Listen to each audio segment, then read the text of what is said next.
bụ na anyị fe arụsị anyị wee na-arụsị iwe were iwe gị na ọnụma gị wee bịa leta ụmụ anyị wee na-anwụsị ụfọdụ nọ n'ụzọ ije ha anaghị alọta ụlọ ọzọ nne na nna wee na-ata ahụhụ wee na-ata ikikere eze nwaanyị kunye ka ọ gaa ubi gaa rụọ ọrụ Fulani chiri ehi bata ebe ala gịnị n'iyi okwu ebepụ ya isi anyị bụ ka anyị kpọkwa onye nwe anyị n'ugwu Awụsa ahụ ejide anyị wee gbuo ihe ọbụla anyị mara aka n'ime ha sị na ka ha gaa n'ihu elekwa ọdụ ụgbọ mmiri n'igwe ọcha bụ ememiri ọhịa nke dị na otu aka ahụ anyị na-ala nsọ ebe Biafra bụ ndị kọstọm sokwenye anyị n'etiti anyị anọghị n'ime mmiri kama kọstọm juru ebe niile ha wee ata anyị ahụhụ anyị kwuo ekosịpụta anyị ka kpọchie anyị kwuo ekwasịpụta anyị ka gbagbuo anyị onye nwe anyị na Chineke na nke bi n'igwe ọ bụ ụzọ ọjọọ agaghị isi wee bụ ndị iro anyị n'anya wee karịa ndị nke gị akwa anyị bụ ụmụ Chineke akwa ọba aha anyị ka anyị na-aza akwa ọba anyị nwe na-aza ike Chukwu akwa ọba anyị nwe na-aza amara Chineke akwa ọba anyị nwe na-aza Chisom akwa ọba anyị nwe na-aza Chizọba nna nke dị nsọ onye ime eluigwe dịka otu onye obi na anyị bụ ụmụ gị bịa ka iwe zọpụta anyị bịa ka iwe napụta anyị n'aka ajọ ihe bịa ka iwe lụọrọ anyị ọgụ bịa ka iwe tịtụ ozu ọgụ ụwa mgbe emilere Goliat Chineke nna nke igwe ruo ememile Fero sikwa otu a mee ka Fero gbagụzọ n'ihu ụmụ ndị IPOB ka o wee ta akọpụ ikuni ọtọ ọzọ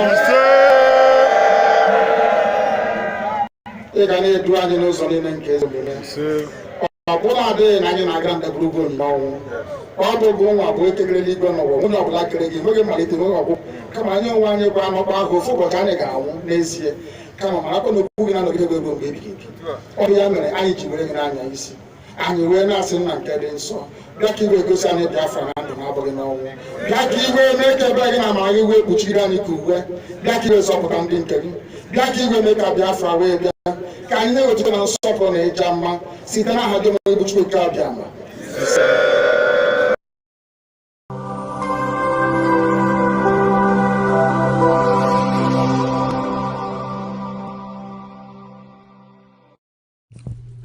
IPOB, one family. Biafrans all over the world. If we want safety and security for our people, then let's continue to support Eastern Security Network. All donations are welcome. No contribution is too small or too large. Do your part, knowing that freedom is in our hands and together we must all rise to the occasion. Go to our website to make your contribution, www.ipobinUSA.org/donate. And remember that freedom is not free, but together we restore it. Farm by farm, forest by forest, house by house, and street by street.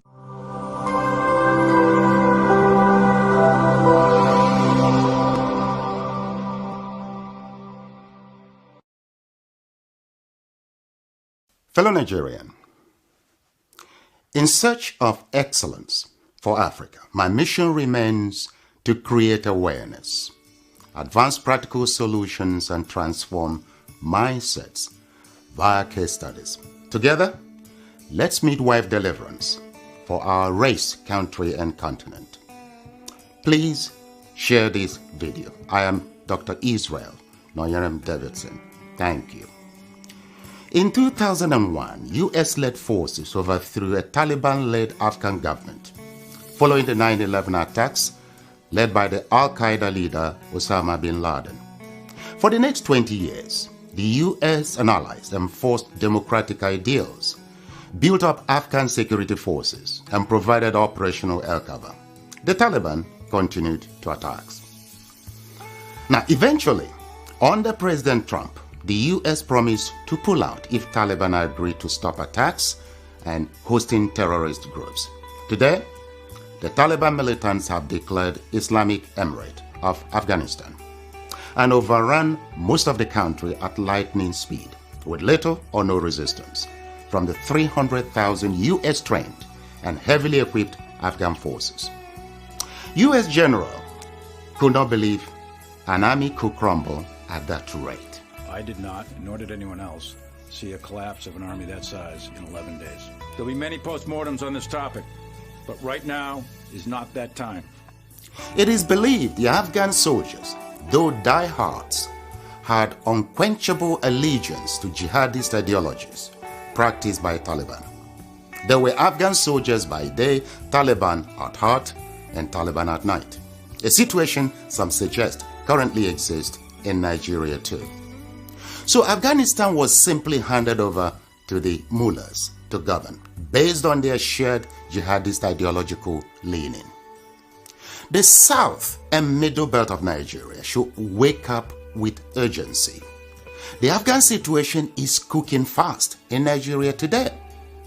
Afghanistan is number 1 on global terrorist list. Nigeria is number 3. Second,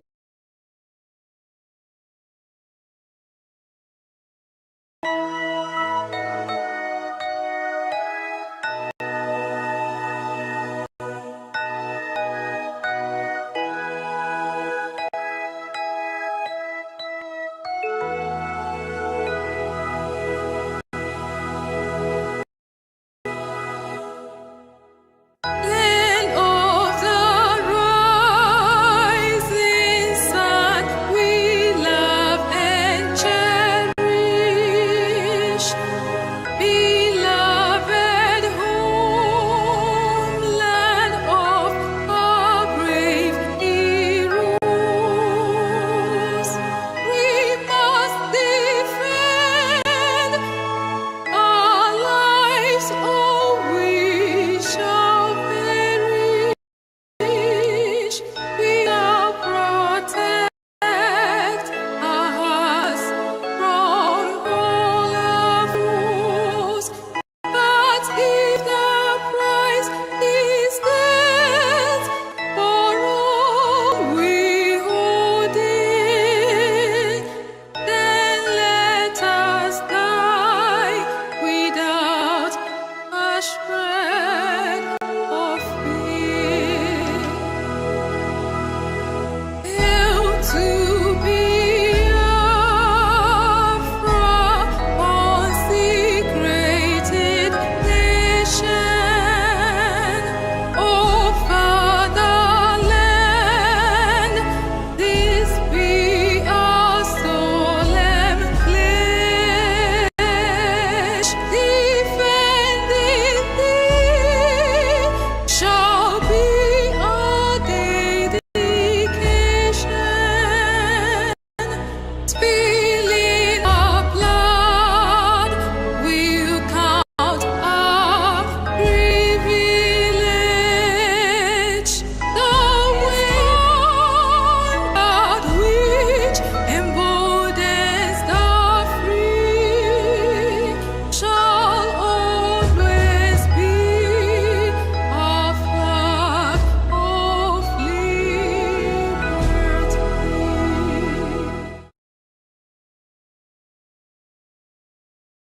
Maazị Nnamdi Kanu amụma ga-emezu odo anyị. Chukwu okike nchekwa gị na ezinụlọ gị ya. Ndị nwe obodo abatago, everybody give way. We no want election before you say we jump in. We want referendum. Na Maazị Nnamdi Kanu, nothing more, nothing less. Anyị na-anọ. Nke anyị bụ nke anyị. Abi they want to cage us. After kidnapping, still they want to come they rape us. Onye ka anyị ga-akọsalụ because we want a savior. Maazị Simon Ekpa, Chai Nnenne o. Ụwa bịa n'ụlọ ekele. Since 1967, they are killing us. Maazị Simon Ekpa, I be on the autopilot. You can know me fine when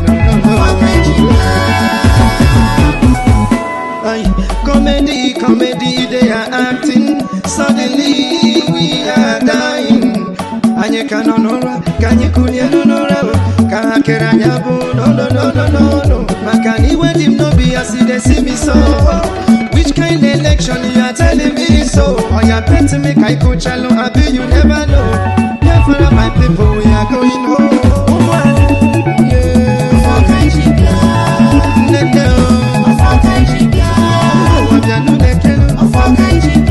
Since 1967, they are killing the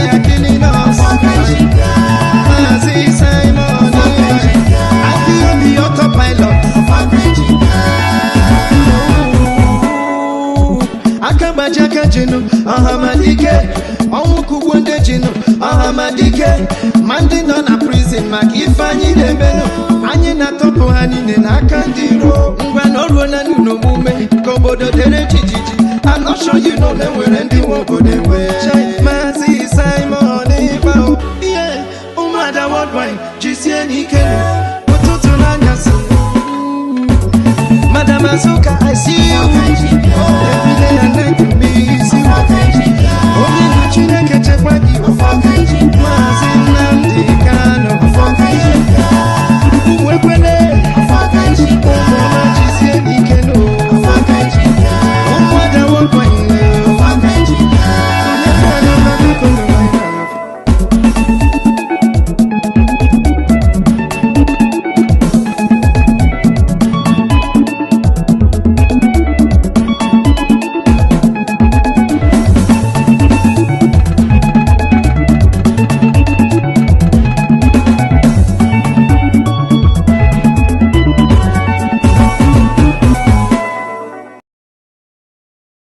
You must listen to her. Of course, you must go and listen to Simon Ekpa, who is doing a very fantastic job. Very great job that Simon Ekpa is doing. Very, very, absolutely fantastic job that he's doing. You must listen to him and share his videos accordingly. Very, very important. He is bringing a new dimension to this very awareness that we are making, and you must listen to him. Very, very important.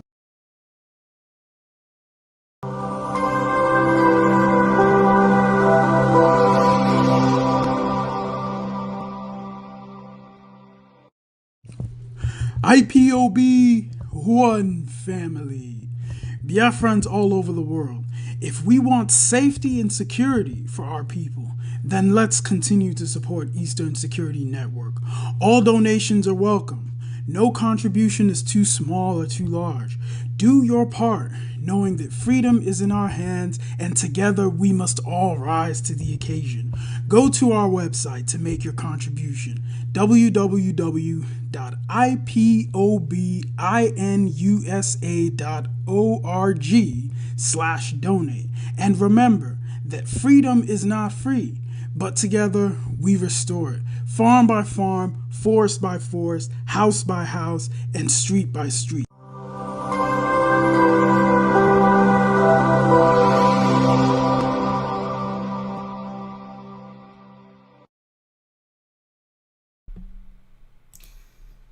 Good evening, good morning, good afternoon, fellow Biafrans. Welcome to this morning broadcast, depending on where you are watching from.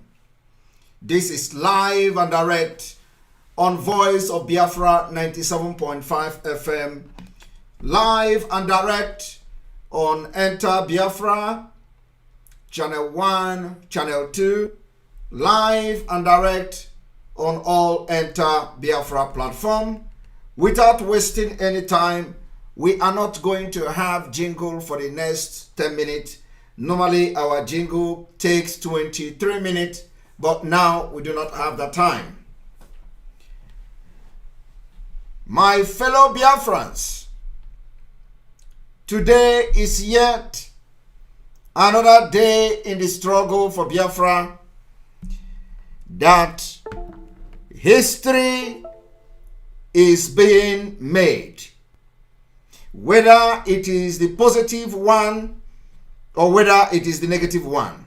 Today we go down in the history of this Biafra liberation when our leader again was denied bail by the Fulani-controlled Nigeria government. And I want you all to understand that our leader said he didn't expect anything different from what happened today. And that should tell you a lot. This evening, we have come to show the Biafra people and the world the reason we are leaving Nigeria.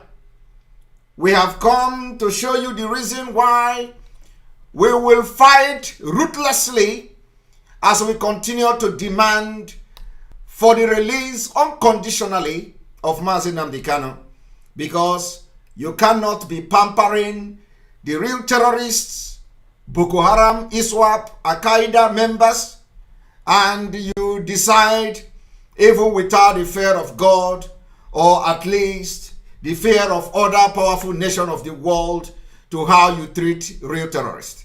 And Mazi Nnamdi Kanu is being incarcerated in Nigeria. So today, we have come to show to you what a dangerous diversity has done to your life. We have come to tell you what dangerous diversity in Nigeria has brought to the future generation of Africa. This is going beyond Biafra and Nigeria, but to the entire Africa. We have come this evening so that you may receive sense and you may be delivered. This evening is to show you the world, what I mean wicked world, what Africa has become, and the reason why every living human being must support the restoration and the liberation of Biafra people from Nigeria. Biafra is going to put an end to the modern slavery in Africa. What is happening today in Libya is something that should keep everybody thinking. So this evening, I did not just come here as the spokesperson of the Biafra people. I have just come to go beyond Biafra and to show you the reason why people like us will do something that will shock the world for our freedom to come. We are not just fighting for the freedom of Biafra people, we are fighting to liberate Africa from the shackles of the modern slavery, the Fulanization, Islamization, and the modern slavery in Africa. Some of you do not know that today, what is happening in some part of Africa, Biafra will solve it. And I'm going to tell you how Biafra will solve it and how Biafra will put an end to it. Before we go to this particular exposition,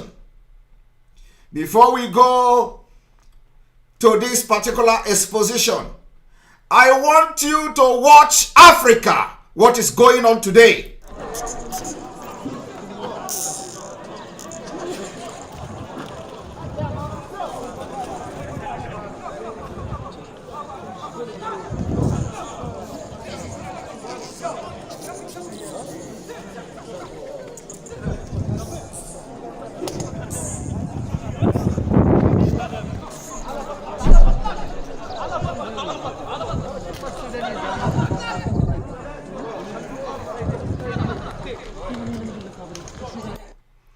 Because the video is not coming up, we are going to try to bring the video up.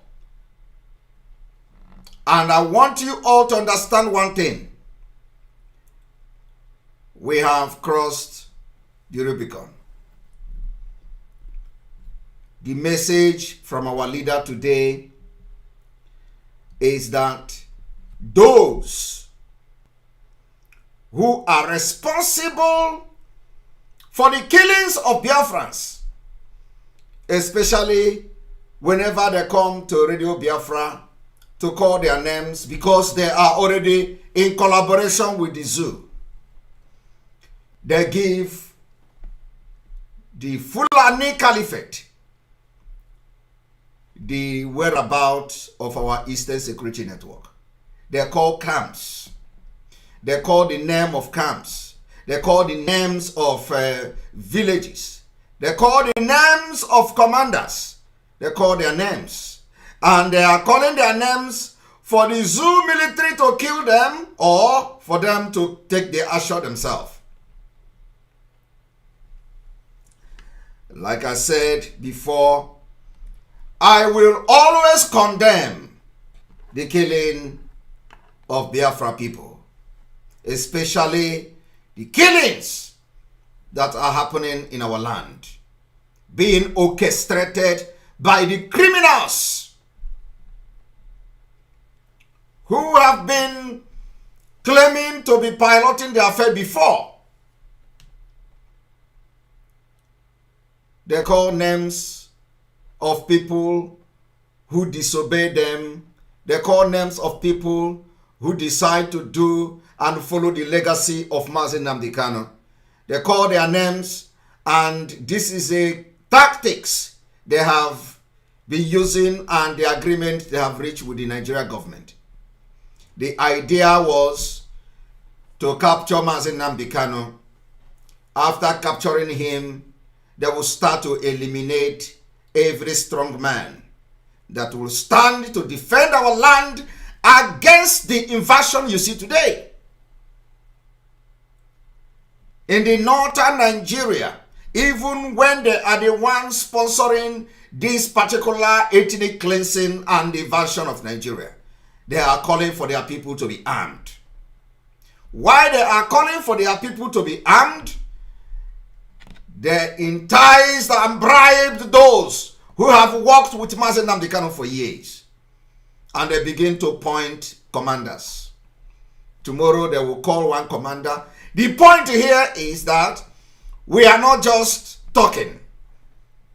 We know that they are no longer they are irrelevant in this struggle. As far as the Biafra struggle is concerned, we have expelled them from this movement. But let me tell you one thing. Because they have gone into agreement with the Nigeria terrorist government to stop and eliminate every person who will rise up to fight against the invasion of our land tomorrow. Whether the person is a criminal, whether the person is whatever they call him or her, nobody in Biafra land have the right to take the life of another.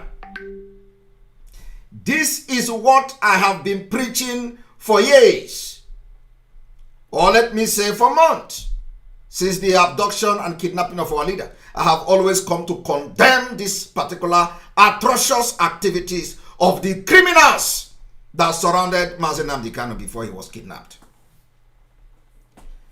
Those who were misled into carrying out these particular atrocious activities.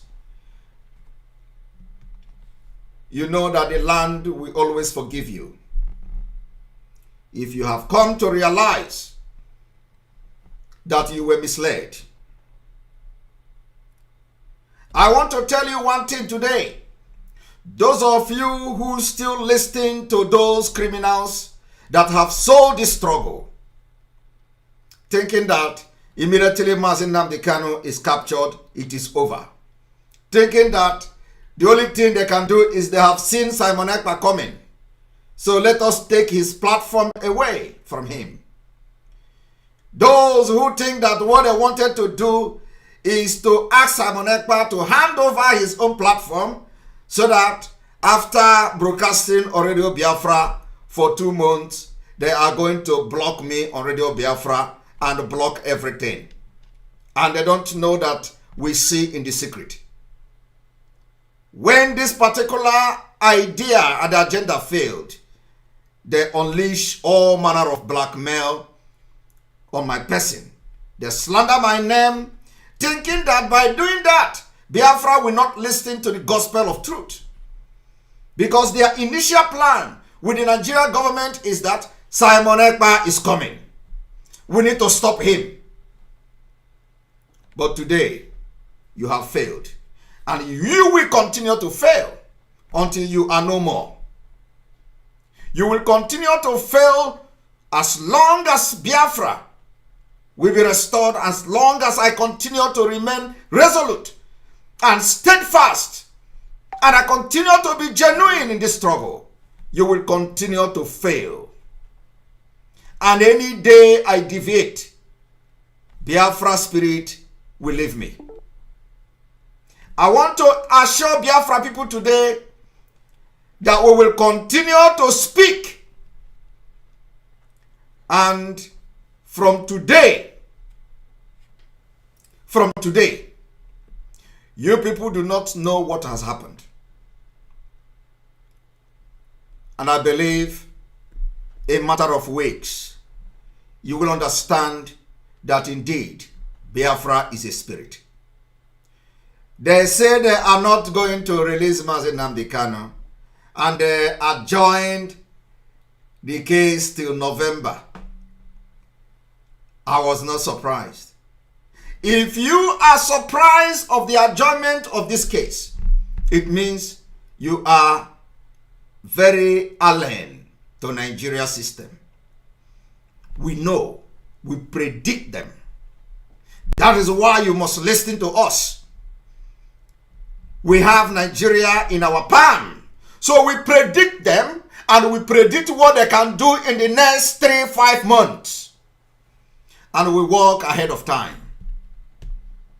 That is why everyone must be very, very attentively paying attention to us. Mazi Nnamdi Kanu said today, and I'm going to play the video. They asked him, are you disappointed? He said, why? Why should I be disappointed? I expected this to happen. He knew. But there is something he knew. He will never tell you. There is another thing Mazi Nnamdi Kanu knew, which he will never tell you. And like I said, this particular struggle haven't entered this dimension it is today. We will continue to do that which is right. Mazi Nnamdi Kanu, a lot of people were expecting him to start talking against Simon Ekpa. And a lot of people were disappointed. Because this is exactly what Soludo wanted him to do. They say if opportunity is given to him, he is going to speak to Biafra from court. And I have always said, we will not listen to any broadcast of our leader from the courtroom. I said it. Today, that thing I said happened. Our leader made a comment. Fortunately, it was not what they expected. Because they had expected, oh, come. I condemn sit at home. I condemn sit at home. Those sitting at home, I am warning you, stop sitting at home. Those protesting for my behalf, I am warning you, stop protesting for my behalf. Those who are showing love, please stop showing love. Do not do anything for me. The lawyers are doing it. That is what they expected him to say. And if he had said that, you see, let me tell you, what you don't know is bigger than you. What happened today is exactly what I said, that we will not accept our leaders' broadcast from the courtroom. But you know, when we say it, some people, they say, oh, he disobeying Mazi Nnamdi Kanu. He is disobeying. Mazi Nnamdi Kanu knows I'm not disobeying him.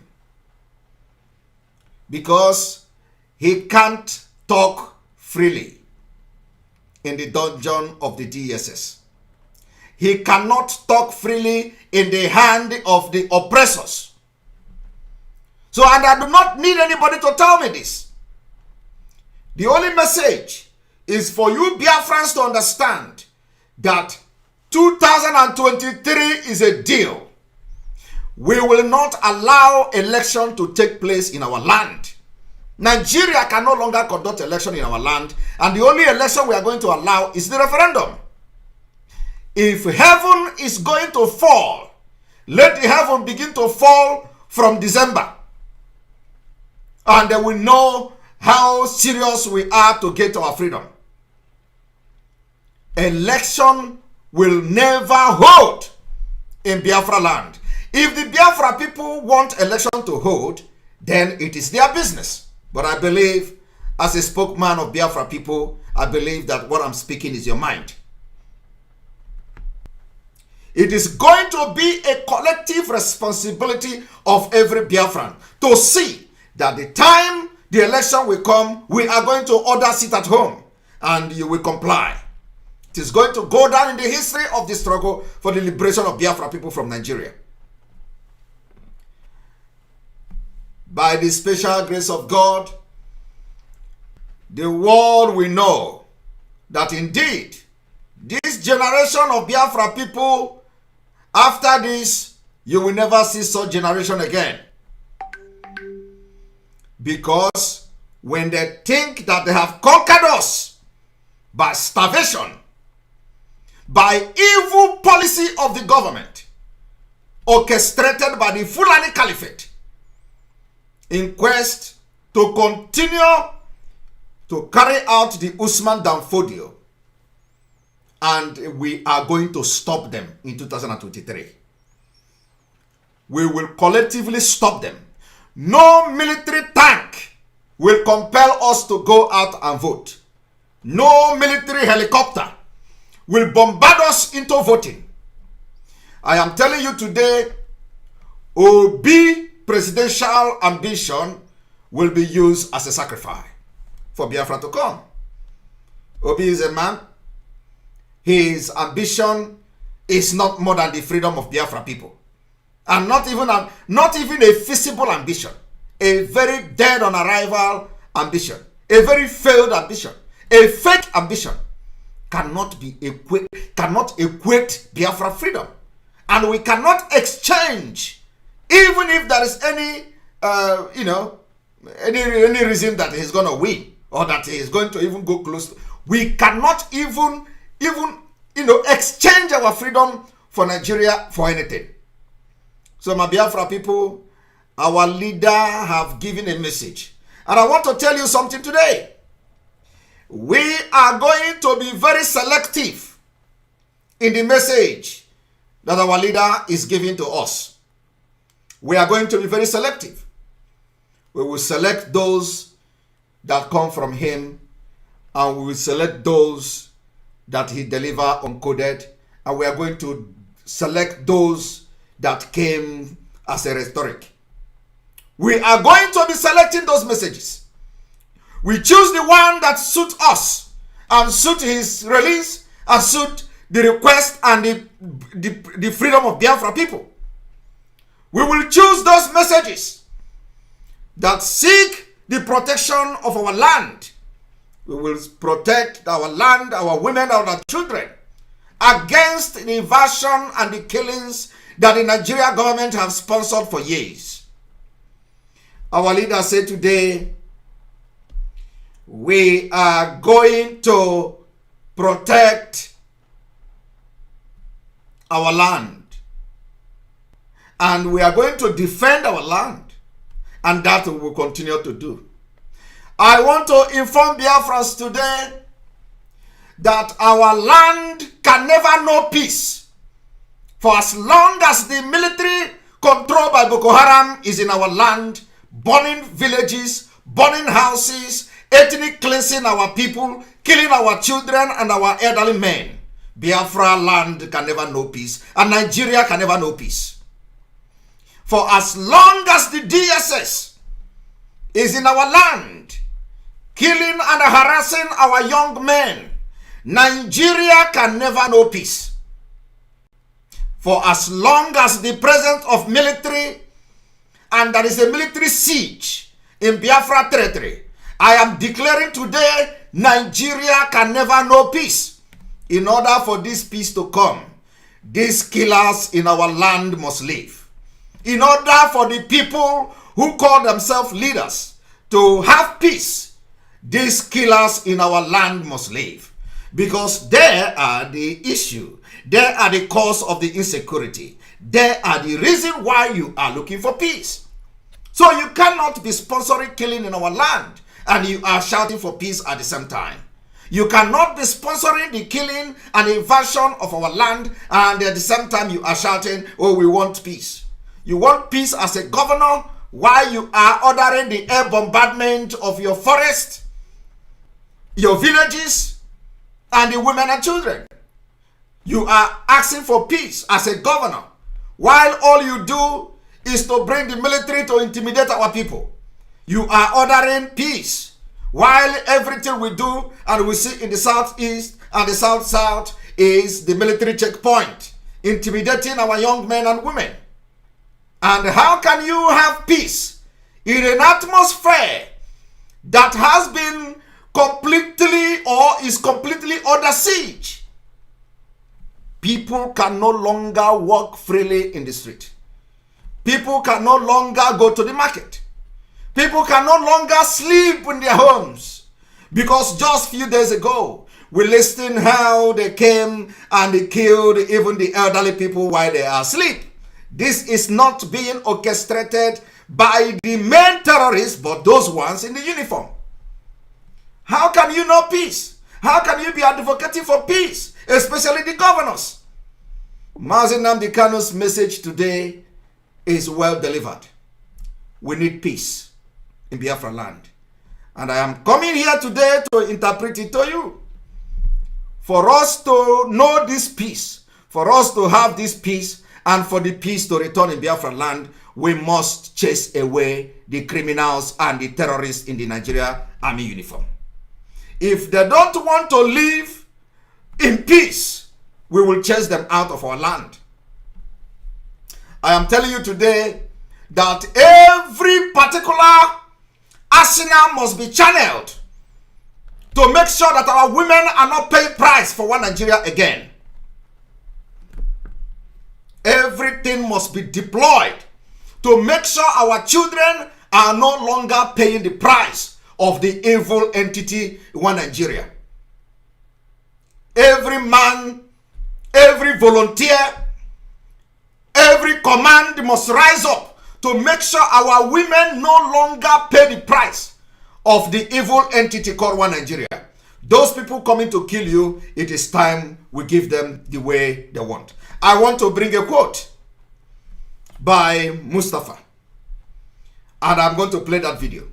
From today, as they are killing our women and burning their houses and burning those villages, it is time we take this war to them. And then we know that nobody have the monopoly of violence. I watch Africans dying in Mediterranean Sea. I watch how Biafrans, the so-called Nigerians, are being treated like animals in Libya. And it breaks my heart. I will try to see if the video comes up again.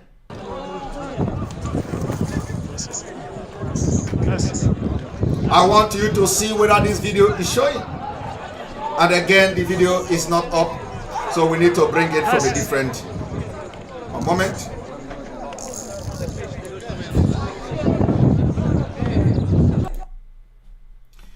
I want you to see how Biafrans are being treated in Libya. I want you to see a video that will break your heart. I want you to see the reason why we must do everything to restore Biafra. If there is nothing else that touches you, let this particular video be what is going to liberate you today.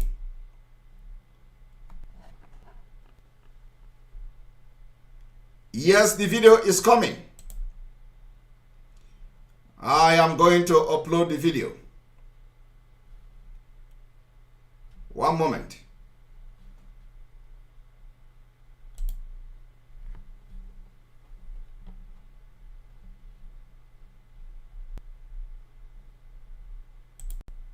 Throughout his tenure, we were busy building up machineries that was to work in containing crisis for Nigeria. We were privileged working with him since Army headquarters to know that since 1972, Nigeria was 12 years old as an independent state.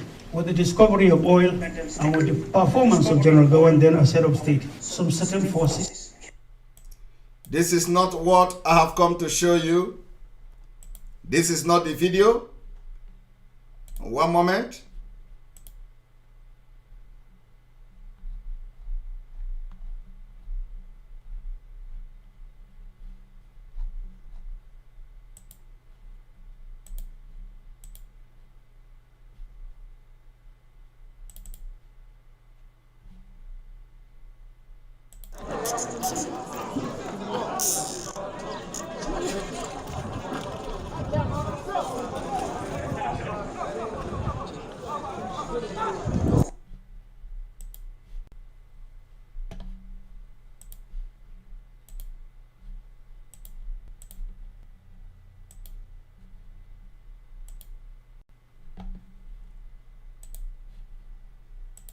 I want you all to look at this.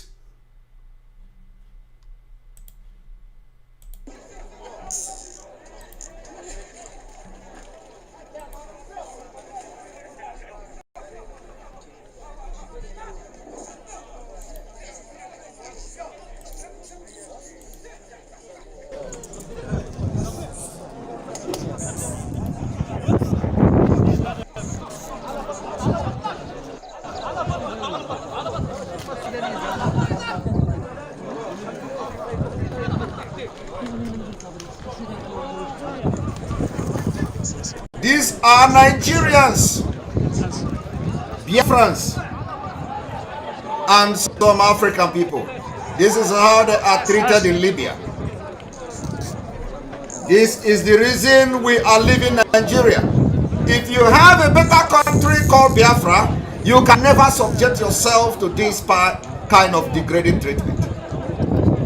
And these people will be sold off, and they will all die. This may be even a market where they sell them in Libya. And the Africa Union, ECOWAS, or whatever nonsense they call them, have nothing to offer. They have nothing to offer. This is the reason why Simon Ekpa is shouting. This is the reason Mazin Nnamdi Kanu is doing everything he's doing. This is the reason why he is in dungeon today. Some of them that you see shouting on social media today, insulting Simon Ekpa, they went through this to go to Italy. They went through this to go to enter Italy. From Italy, they go to Germany. Some of them went through this and they could not remember what they suffered before they crossed the Mediterranean Sea to enter Italy, from Italy to Germany. And then what they do now is to slander and blackmail that person or one of those persons who have come genuinely to fight, so that Libya cannot treat our people like this.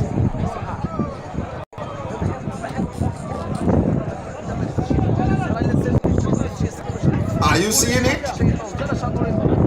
Where is your stupid leaders? Where is the voice of the African leaders? Where are the voice of the British?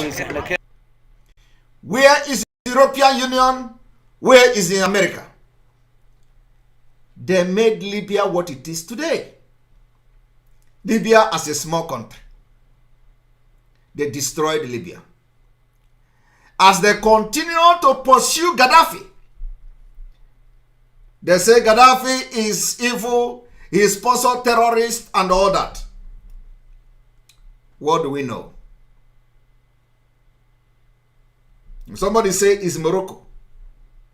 It does not matter whether it is Morocco, whether it is Libya, whether all of them are the North Africa. North Africa was destroyed by Obama. Most of the people you see crying here, they are Biafrans. All of them, some of them. How do you reconcile that? How do you explain that the people you see here, some of them are Biafrans? And you have been shouting for Nigeria, Nigeria this, Nigeria that. Nobody from Nigeria has ever challenged the African Union, because anybody that is coming from Nigeria, you are to be killed in North Africa. They hate you. And do you know why they hate you? They hate you not because you are a Nigerian. They hate you because they know the people that are leaving Nigeria are not the Fulanis. They are the southern Nigerians. The young men from the south. They are doing everything to leave. And do you know what they are doing? It is an extended jihad against Nigeria. Because if you travel through the North Africa and you end up in Europe, you have become a breadwinner. You have become a threat. Because they know that once you cross to Europe, you are going to begin to support the people back home. And your support will even go to the extent of contributing to be part of stopping the Islamization of Nigeria. So they are going to stop anybody from the south traveling to Europe. Never! Some of you think that what they are doing in Libya or in Morocco or wherever it is against you, you know, it is just you, or they are doing it for business. No, they are stopping future. What they are doing is to stop the future. Some of you that are today supporting the Biafra movement, you travel through this route. Some of you that have not missed road, that still know the truth and support the truth, which is autopiloted IPOB. But those idiots who have forgotten how they enter Europe, instead of them to contribute positively and follow the path to the liberation of Biafra, they hate people who are fighting for them, and they say, no, you came yesterday. You can never, instead of you to get Biafra, I will kill myself. Instead of this person to be the one to get Biafra, you are going to kill yourself. And Biafra will still come. So what I'm trying to say is that some of you who went to Europe, traveled to Europe through this route, the reason you are here is for a purpose. Some of the people that are stopping other people from entering Europe, when they know that you are from Nigeria, is because they know when you go to Europe, you are going to contribute to the halting and the stopping the Islamization of Nigeria. Because you are going to be contributing to whatever your people will be doing in the south to stop the advancement of the terrorists. So the Northern Africa, which are mostly the Islamic people, they want to stop you from traveling. And that is the reason. If they catch Fulani like this, they will treat them like brothers. They speak the same language. They have the same culture. The same religion. Everything the same. So when they go there, they will speak the Arabic. They will speak the Arabic and that's it. That is the end. They will tell them, go this way. If you doubt me, ask those who have gone through Libya and they can speak Arabic. Once you speak Arabic with them, that is your they will treat you like a king. They will just say, oh, you speak Arabic? You, this way. Communicate with them in Arabic. That is the end. What does that tell you? It tells you that it is called an extended jihad against the southern Nigeria. So they stop you anywhere you go in North Africa. Because if they allow you to cross, you will become a threat. You don't know this before. I am telling you today for the very first time. You become a threat. So for that reason, we are going to also show you another one. Maybe I will have to show this video again.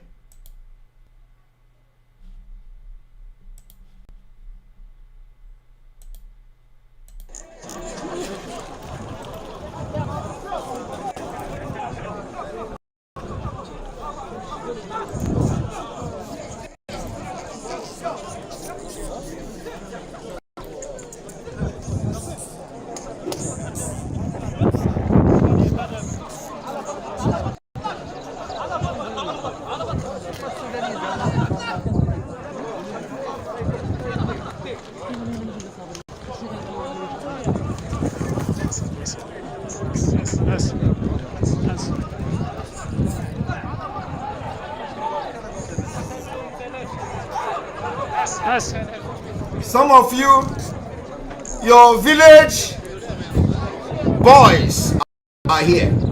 Some of you, your kinsmen are here. Some of you, your brothers, your siblings are here. They told you that we are traveling abroad and they are going to go to Morocco or through Mali or whatever. They ended up here. The only crime they committed is that they are not Muslim and they don't speak Arabic. And they are from southern Nigeria. Or they are from Christian part of Africa. That is the only crime they commit. You will say your brother is traveling and for months you don't hear from him. For years you don't hear from him. He has been killed. They have, look at this one lying there. They have killed him. This is life happening in Africa. And your Nigeria, your so-called Nigeria, nobody talks about it because, you know, Fulani don't travel like this. These are southern Nigerians, Igbos, Biafrans, Bini people, Yoruba people. All of them are here, shouting and crying for help in Africa soil. And there is no help coming. Nobody to help them. Nobody to help them. No government. No African Union. And when you succeeded and come to Europe, you want to claim that every right. You want to claim every right. You want to tell Europe how to live. You want to tell people that, oh, in my country you commit this crime and you go free. These are the people that will liberate your future. But look at them. The government will know how to start to make calls and tell Boris Johnson, the idiot in Aso Rock, talking to Boris Johnson, oh, you know that Mazi Nnamdi Kanu jump bell, you know the court in Abuja also know how to ask questions. Oh, for the 4 years Mazi Nnamdi Kanu have jumped bell. We don't know the reason why Mazi Nnamdi Kanu jumped bell. Everybody is talking. Peter Obi, the youth is shouting. Peter Obi, including the brothers and sisters of the people lying here. Some of them today will be some of the hopeless people. They will shout Peter Obi.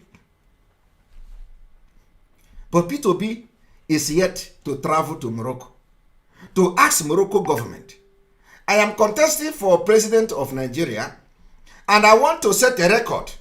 I want to do things that other people have not done. I want to convince those young men following me in Nigeria that I want to do something different. I have come. I watched this video. I watched how you are treating Nigerians in Libya. What is the problem? Why are you killing Nigerians?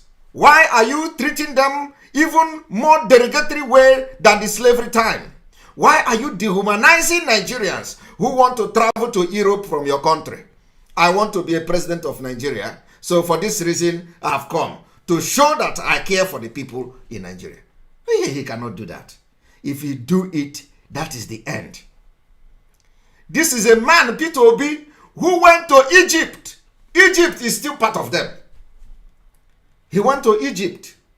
Peter Obi did not know that in Egypt, the North Africa, Libya, Morocco, Tunisia, all of them, Peter Obi did not know that they treat Nigerians like shit. And he didn't make comment on that. Of course, he will never make comment on that. Why will he make comment on that? Is he not afraid? He can never make comment on that. He can never ever make comment on that. So ask yourself, why today the same man called P2B is gallivanting, telling you that the force behind him, they call themselves third force. Third force that doesn't know anything. Third force that have absolutely nothing to offer. Third force that could not organize a protest against impunity in Africa. But you know, when some of them turn around and they come back to Africa, they become celebrities. Oh, some of them, when they succeed like this, they come to Europe, they stay for 5 years. The next thing is to start to import or to export used cars. They call them Tokumbo. They will do all manner of jobs. They will wash plate, they will wash toilet, they will clean everything cleanable. They will save money, and then they will begin to send used cars to Nigeria. So once they begin to do that, they feel they have arrived. When you talk about Biafra, they tell you, do you have business in Nigeria? Do you have business? Do you do business? I do business. I do export. I do import. Ask the person, what is this your business? He tell you, I am into motor parts business. I am into sending Tokumbo cars. And they have contributed to the biggest debt, to the biggest number of debt in Nigeria. They contributed to it. Because those cars they are sending to Nigeria, you know, most of them, they are telling you Tokumbo, most of them is, they are cars that they are crushing here. Those cars cannot pass MOT, what we call MOT. MOT is the test you go and conduct in a car to know that that car is fit to be used on motorway. So some cars, if that car does not pass that test, you can't drive it. Police will deal with you and give you fine. But what do? They bundle, they go and they, look for those cars and send it to Nigeria. And this is the reason some of them are not supporting Biafra. Because they believe they have now found a business. A business that is endangering the life of people in Nigeria. It's a business to them. But people are dying. When some of those cars that cannot pass MOT in Europe, when they go to Nigeria, they will have accident. Immediately they have accident, bam, everybody inside it will be declared dead. Because the body of the car cannot stand, collision. And this is one of the reasons some of them are not supporting Biafra. Because they tell you, do you have business in Nigeria? And their business is killing people. Indirectly. Because those cars don't pass the MOT test in Europe and America. They take it to Africa, third world country, endangering the life of our people. And when they make those money, it is not even guaranteed. I am saying this, I know it is going to hurt a lot of people. Because many people are into this business. And some of them are very genuinely supporting Biafra. But I'm just telling you, some of those who, when you talk, they say, I have business. I have business in Nigeria. So I don't want to support Biafra because of my business. And their business is this thing I'm explaining now to you. We are not going to, Biafra will manufacture car. We don't need to, we already manufacturing car in Biafra land. So you don't need to go, the businesses you want to do, there will be a lot of businesses and job. You don't need to come to Europe to take or adulterated cars and the rejected cars to endanger the life of our people in Biafra land. We cannot allow that. You are going to have job. But let it not be the reason. You are endangering the life of the people by importing cars that have been rejected in Europe. At the same time, you are also endangering the life of the Biafra people for not supporting the Biafra just because of the same another crime you are committing by bringing cars that are no longer, usable. Cars that are endangering the life of our people. You danger our life with your business. You danger our life by not supporting the Biafra because of the same danger you are putting our people in your business. And today, Nigerian government have increased the clearance or what the clearing fee, what you pay for clearance for clearing goods in Nigeria. They have increased the price. So somebody will use 5 million naira to buy a car that will end up killing him, because any day there is an accident in that car, the person is gone. I want to tell you today that let your business not be the reason to not support Biafra. I want to tell you today, let your business not be the reason for not supporting Biafra, because you will live to regret not supporting Biafra if anything happened that we miss this target. Our target is 2023. We know that the Nigerian government, they are preparing. They have now forgotten Boko Haram in the north. They have forgotten the bandit. They have forgotten Al-Qaeda. They have forgotten the ISWAP. They have forgotten all these terrorists they created because they support them.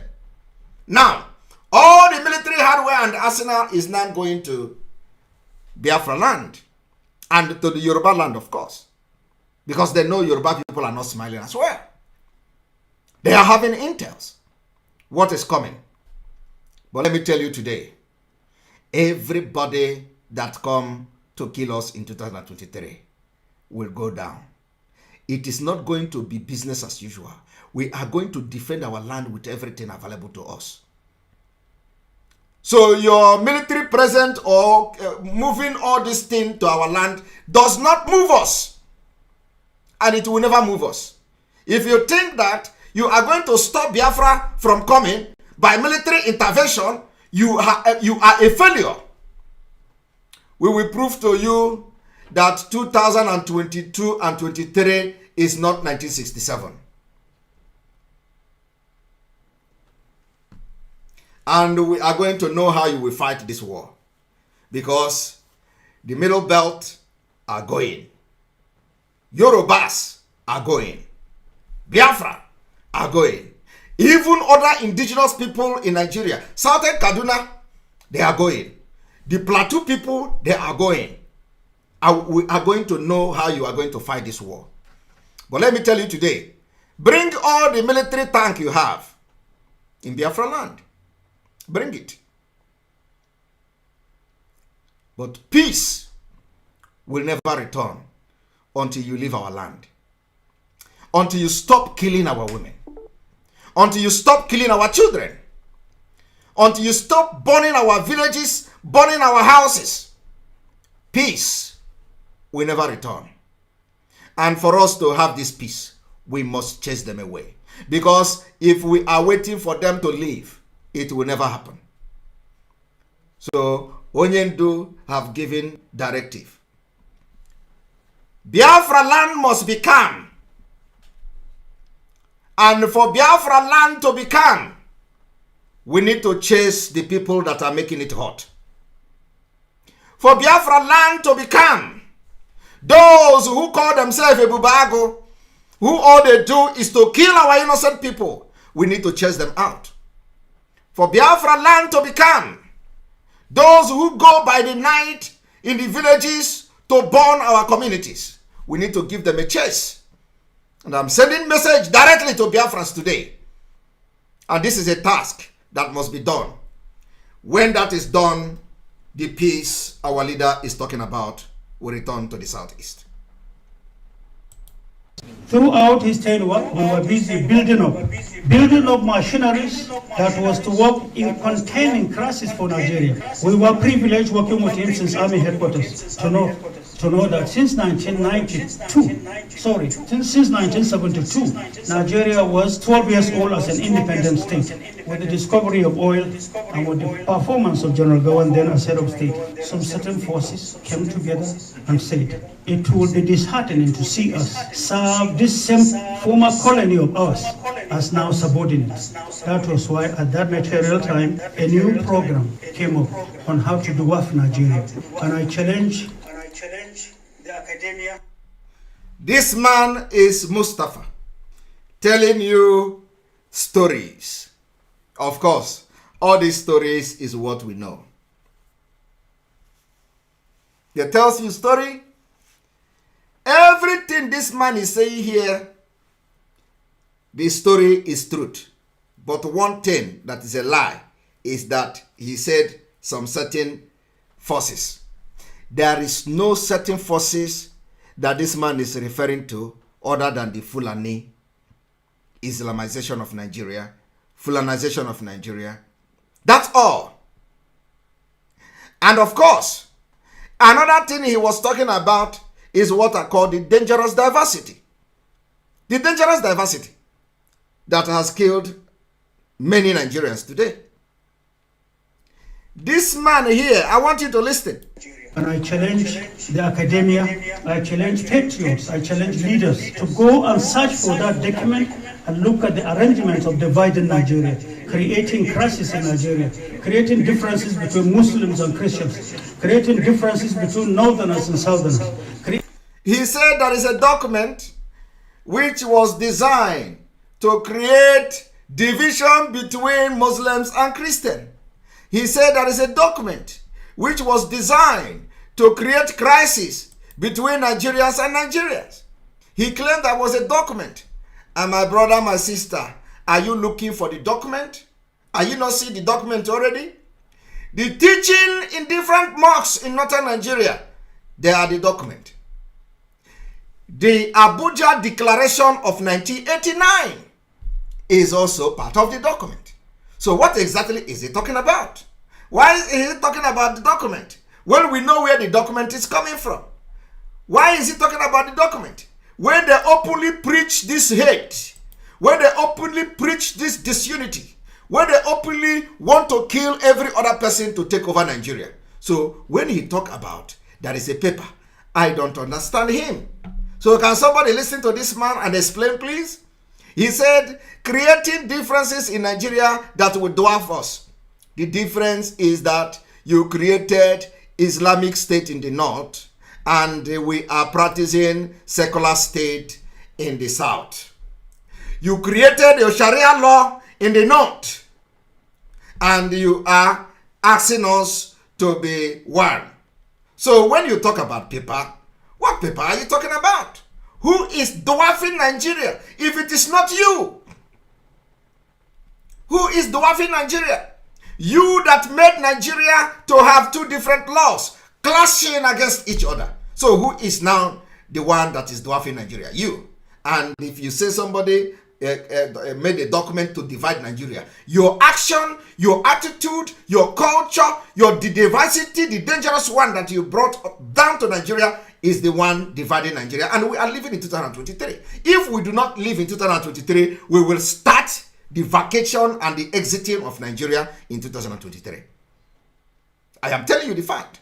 And one thing I'm happy about is that they say the election is sometime February or so. I don't know when the election, but they say whether it is February. So somebody can somebody tell us when is the election? Is it February or March or something?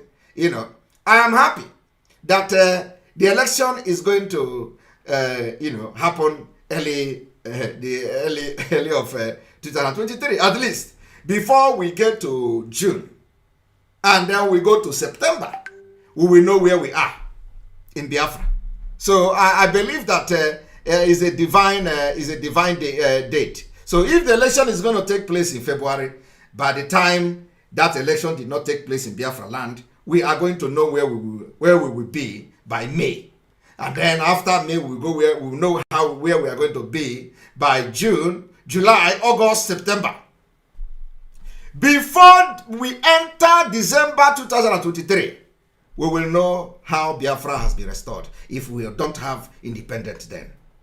I am telling you the fact. And by then, you see all these people that are, claiming that, oh, there will be the one even carrying gun to shoot. I am telling you the fact. All these people that are telling you, PVC, PVC, amen, PVC, amen, bring your PVC before you enter church. They are going to carry gun at the end to defend themselves. Because Nigeria will come and we are not going to run away. I am telling you the fact. So this thing you see them doing today, all these things you see them doing, all the movement of some heavy machine, all those movement, all those things doesn't move us. The people that are going to operate those things you are bringing to Biafra land are human beings. We are going to end up using it. So bring them. In fact, when I see people shouting, oh, they are bringing, look at the trailer is coming, bring them. Make sure they are functional, because it will be our property at the end of the day. So bring all the tags you can think of, bring them to Biafra land. We are not messing word again. It is a fight to freedom, and we are going to fight to finish. So anybody that you see that is shouting, look at the military, the military tank, they are coming, they are bringing them, don't complain. Don't complain. Let them bring them. Let them bring them. Let them bring them. The world will come and be the judge at the end of the day. It is not going to happen like before. It is not going to happen like before. And let me tell you, I want to tell you today that our land must be protected, irrespective of the threat. Irrespective of the threat coming from them. We can't sit and fold our arm and watch these people eliminate us. Today in the north, they are advocating for everybody to carry gun. They advocate for gun. They advocate for gun. But do you know, the one in Imo State, after the colleague in the north advocating for gun, the other one in Imo State is saying, oh, our people don't need gun to defend themselves. How can you not need gun to defend yourself? How can you not need gun to defend yourself when the people who are coming to kill you have guns and they have bombs and they even have helicopter? But because they are what they are, I want you to listen to this man, because it is very important you listen to this message. Very, very important. Creating differences in Nigeria that will dwarf us. And where such things refuse to work, forces of insurgency should be invested upon and be promoted, so that Nigeria should remain dwarfed and never to grow. The fear is, allow this country to be. We will all be there as subordinates working for them. And no black man should be seen, particularly in West Africa and Nigeria, as a subject should be allowed to grow. It's a challenge to the academia, a challenge to the younger ones, a challenge to all patriots and all leaders, old and young, to understand that there is a game that will never allow us to grow. We will be fighting us while they are busy taking what we have. You see, he said there is a game that will never allow us to grow. And when we continue fighting ourselves, they are busy taking what belongs to us. That is truth. But one thing he's not telling you is that, what is that thing that will never allow us to grow? It is the same dangerous diversity. The same dangerous diversity will never allow you to grow. While we are embracing civilization, they are eradicating it. While we are embracing school, they are eradicating education. While we are embracing West, they say the West is a Boko Haram, is a haram. While we are doing all these things, they do the opposite. And yet, he said, why they are busy taking what we have. we are fighting each other. That they design it so that we will not grow. They are the reason why we are not growing. And by the time we separate from Nigeria, they will be compelled to grow by themselves. That is the fact. By the time we leave Nigeria, these people will grow by themselves. If we leave Nigeria today, they will grow, they will progress, they will have everything they want. But in one Nigeria, it is not possible. It is not possible because they have agenda. Their agenda first is to kill us and take over our land. It is happening every day. The agenda is not to bring electricity. The agenda is not to bring steady power. The agenda is not to bring water. The agenda is not good road. The agenda is not hospital. The agenda is not school. How can they give you school when what they know is Almajiri? Almajiri school. How can the people who believe in Almajiri give you a sound education?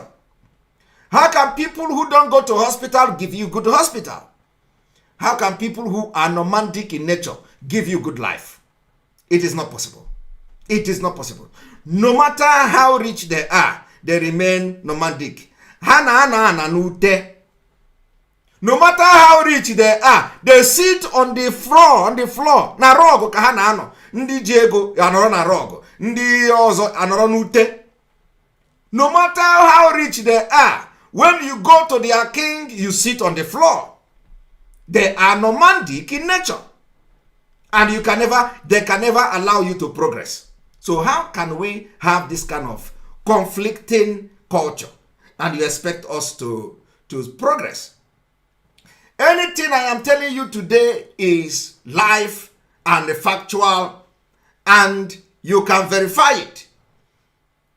So how can somebody who is a nomadic man that don't value education give you education? You are expecting Buhari to build school. Buhari didn't go to school. You are expecting Buhari to give you hospital. Buhari do not believe in hospital.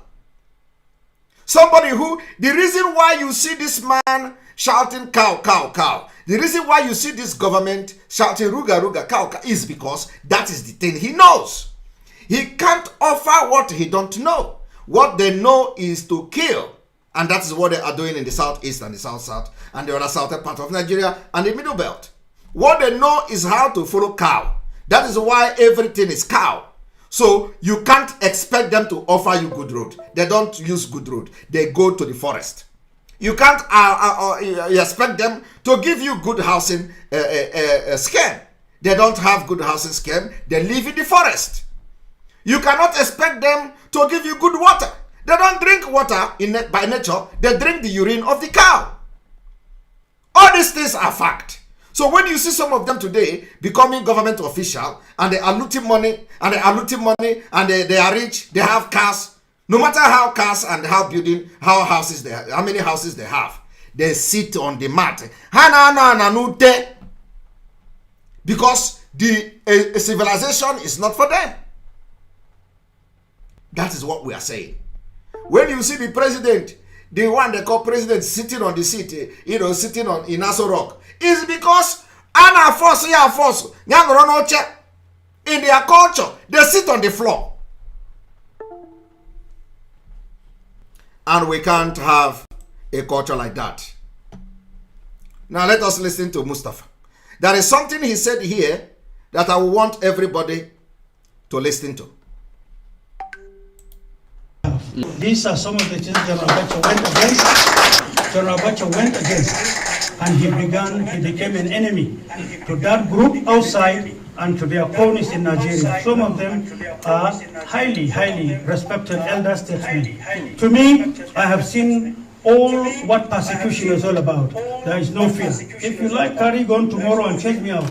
But remember, you did it 15 years ago while I was in incarceration. Today I'm free like you. You throw a stone, we throw a medal. Did you hear that?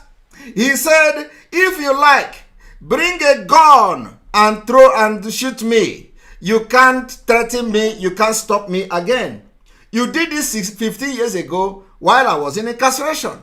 This time around, if you throw me stone, you will throw a metal. That is the thing the Biafra people have adopted today. From today, the 28th day of June 2022, if you throw us stone in Biafra land, we are going to throw you metal. I want you to listen to it again.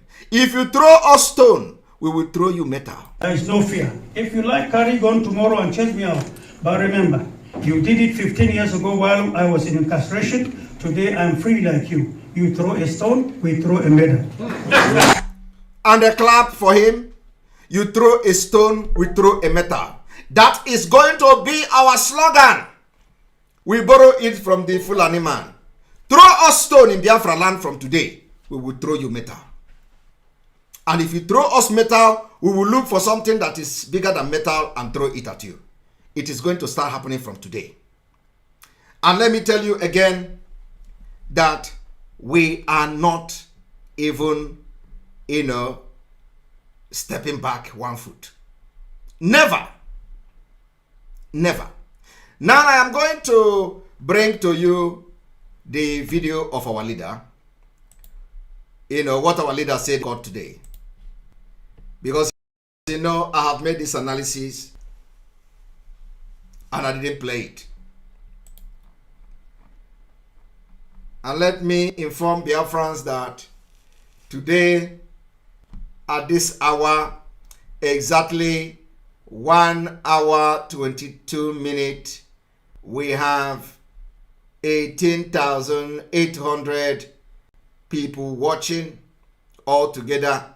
18,808 people watching this program live and direct within 1 hour 22 minutes.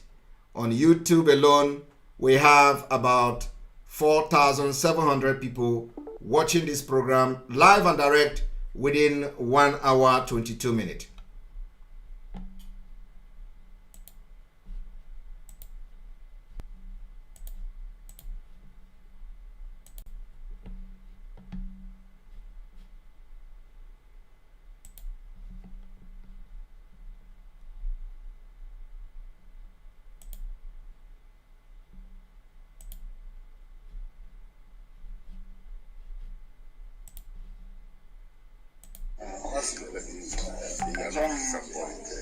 No. What should I do? There's no respect to have. But I want our people to be very calm. I want Biafra land to be calm, and peaceful. Calm and very peaceful. We are fighting to defend our people, not to kill them. Yes. We are fighting to defend them. That's why I'm here. Yes. And we'll continue to do so until we get victory. We will continue to do so. He said, we are fighting to defend our people, not to kill them. Not to kill them. And, I want Biafra land to be very calm, to be very peaceful. We are fighting to defend our people, not to kill them. Who are those killing our people? Who are those killing our people? The ones they call China Samuru.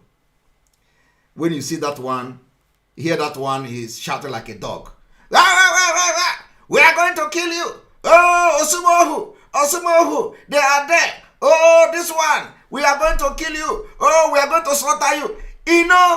And because we have expelled them from this movement. So they think that by killing people and parading their body, they have made, they have spoken and they are relevant. They are relevant. They think that when they kill, they use human body to try to be relevant. Oh, we still have some people. We still have some men. I'm telling you today, it is over. It is over for them. If they continue to kill, we will have no option than to show them. I am telling you, in a matter of weeks, we are going to put capability where capability is.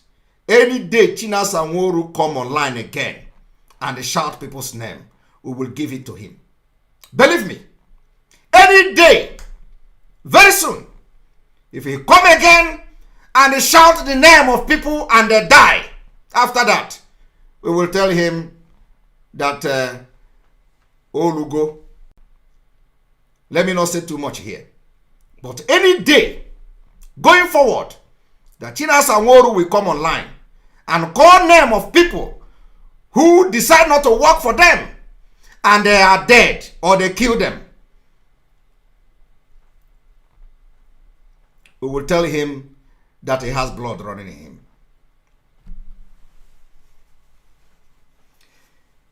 He is not the police of Biafra people. And if anything happened to our ESN commanders, they know how to sort themselves out. They know how to sort themselves out. If they claim they are in charge of the ESN, they should call them by phone. They should give the order to them.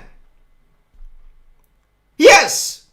Because you are not giving the order to them. You are giving the order to the Nigeria government.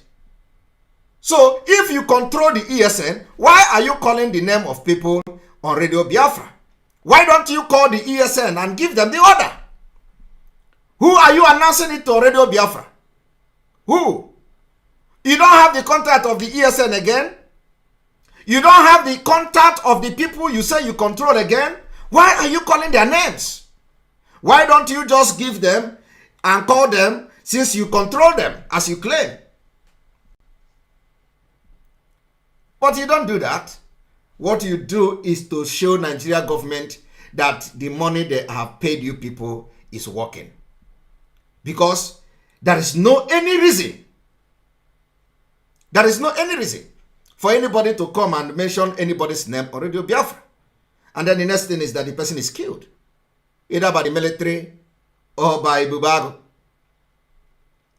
So the time is coming where we will tell you that you can't eat your cake and have it. And the time is approaching very fast. Because we have kept record of everything from the day Onyendu was abducted to today. We have the record. So if you think that you are controlling them, why are you announcing on Radio Biafra the name of people and the zoo will go and kill them? Why don't you give the announcement to them in the secret? Since you control them, why don't you give them in the secret? You want to use human being to do sacrifice. You want to tell them how you are in charge. Of course, it has the message today, but I believe it have gotten to many of you. The message is that we are not killing each other. Stop killing Biafrans. Nobody made you a judge. Nobody gave you the power to take life of anybody.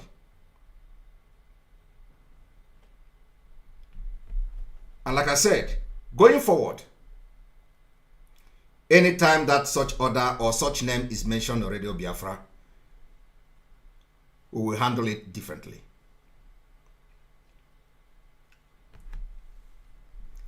Even though we have focused on the ball, our eyes will continue to be on the ball to make sure that those coming to our land to kill our women and children will not have a field day anymore.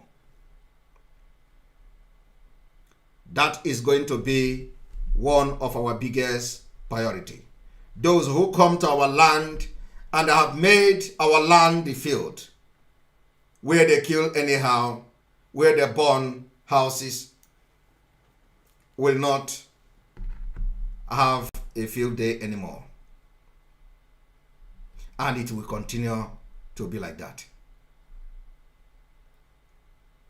I want you to also watch this particular video that I am bringing here.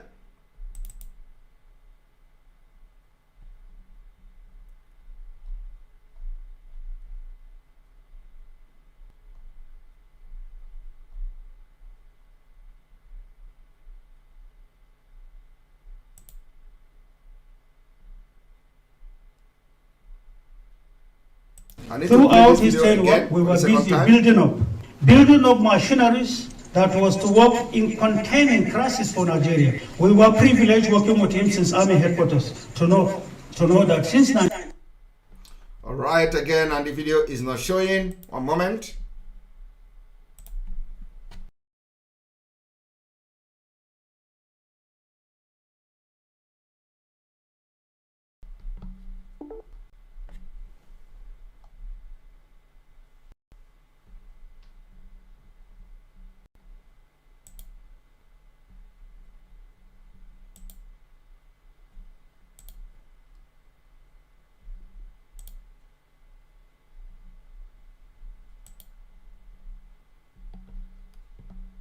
I'm going to play this again without interruption. Throughout his tenure, we were busy building up machineries that was to work in containing crisis for Nigeria. We were privileged working with him since Army headquarters to know that since 1972, Nigeria was 12 years old as an independent state.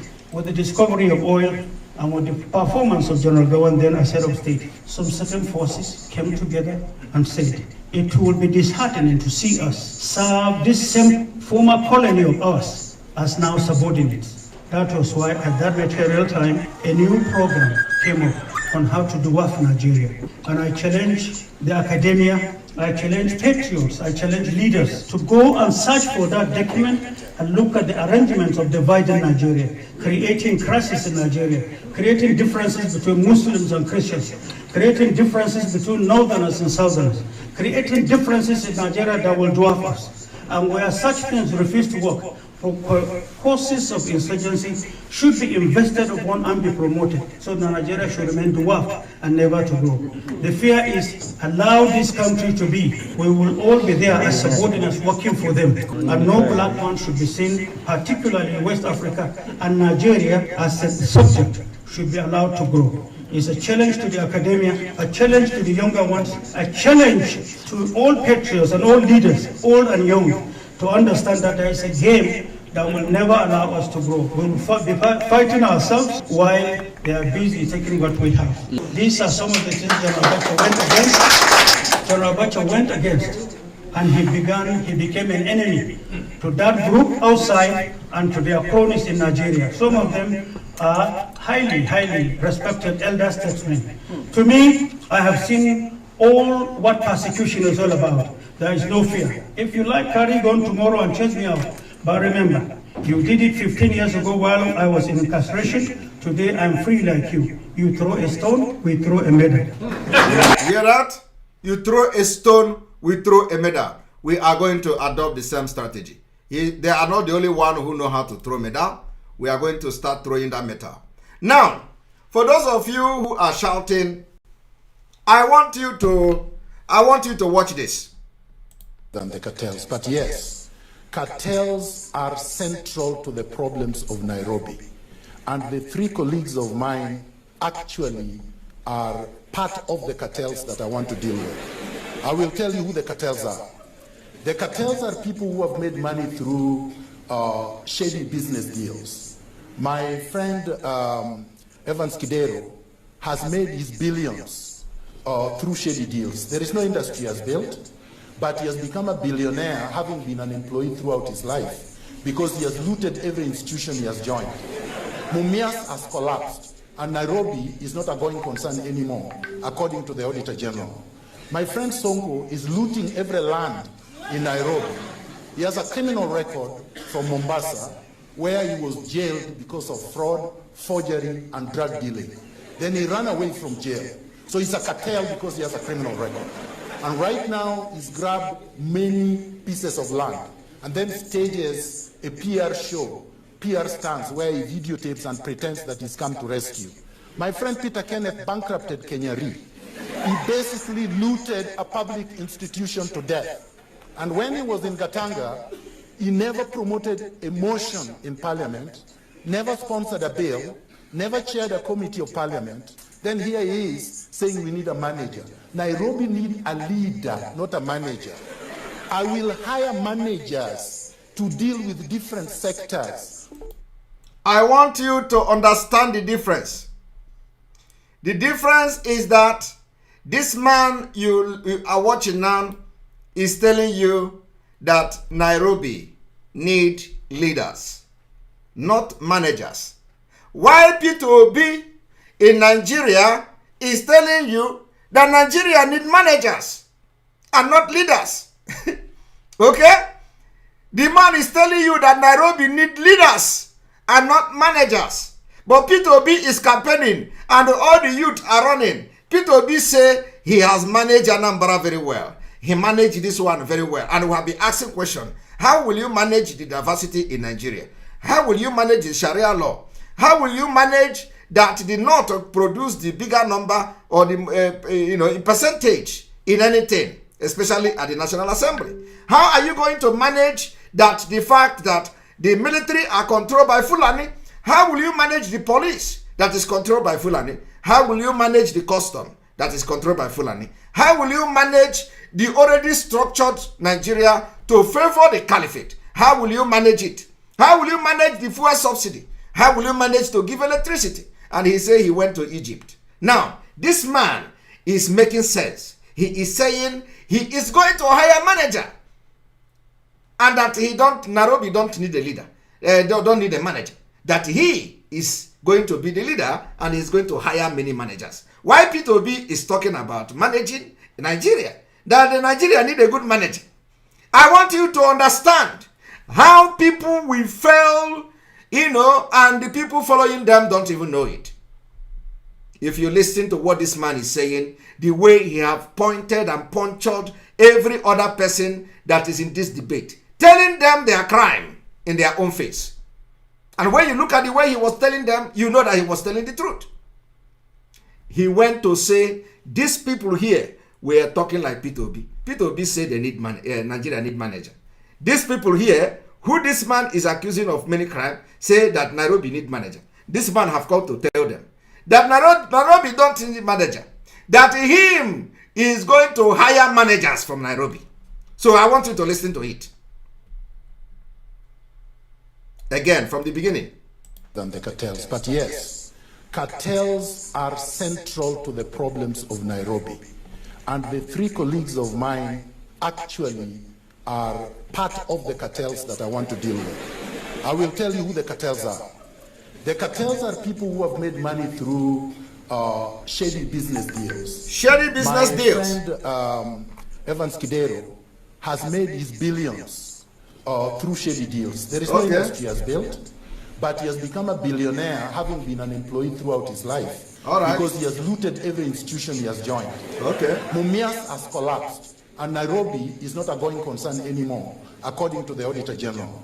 My friend Sonko is looting every land in Nairobi. He has a criminal record from Mombasa, where he was jailed because of fraud, forgery, and drug dealing. Then he ran away from jail. So he's a cartel because he has a criminal record. And right now, he's grabbed many pieces of land and then stages a PR show, PR stunts, where he videotapes and pretends that he's come to rescue.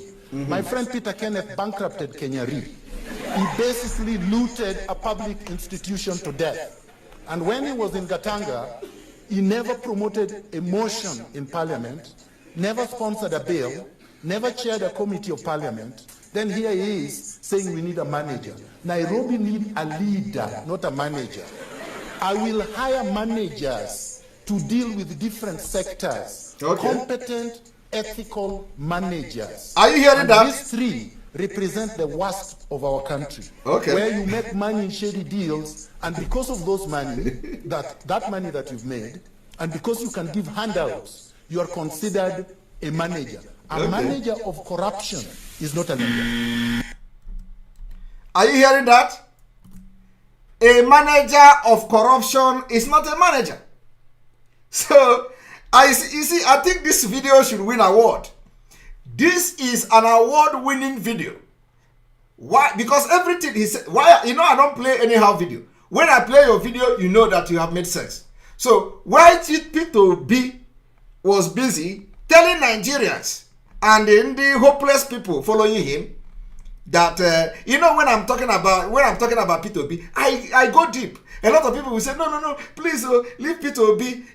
Leave P2B. He is P2B. Why should we leave P2B? We cannot leave P2B.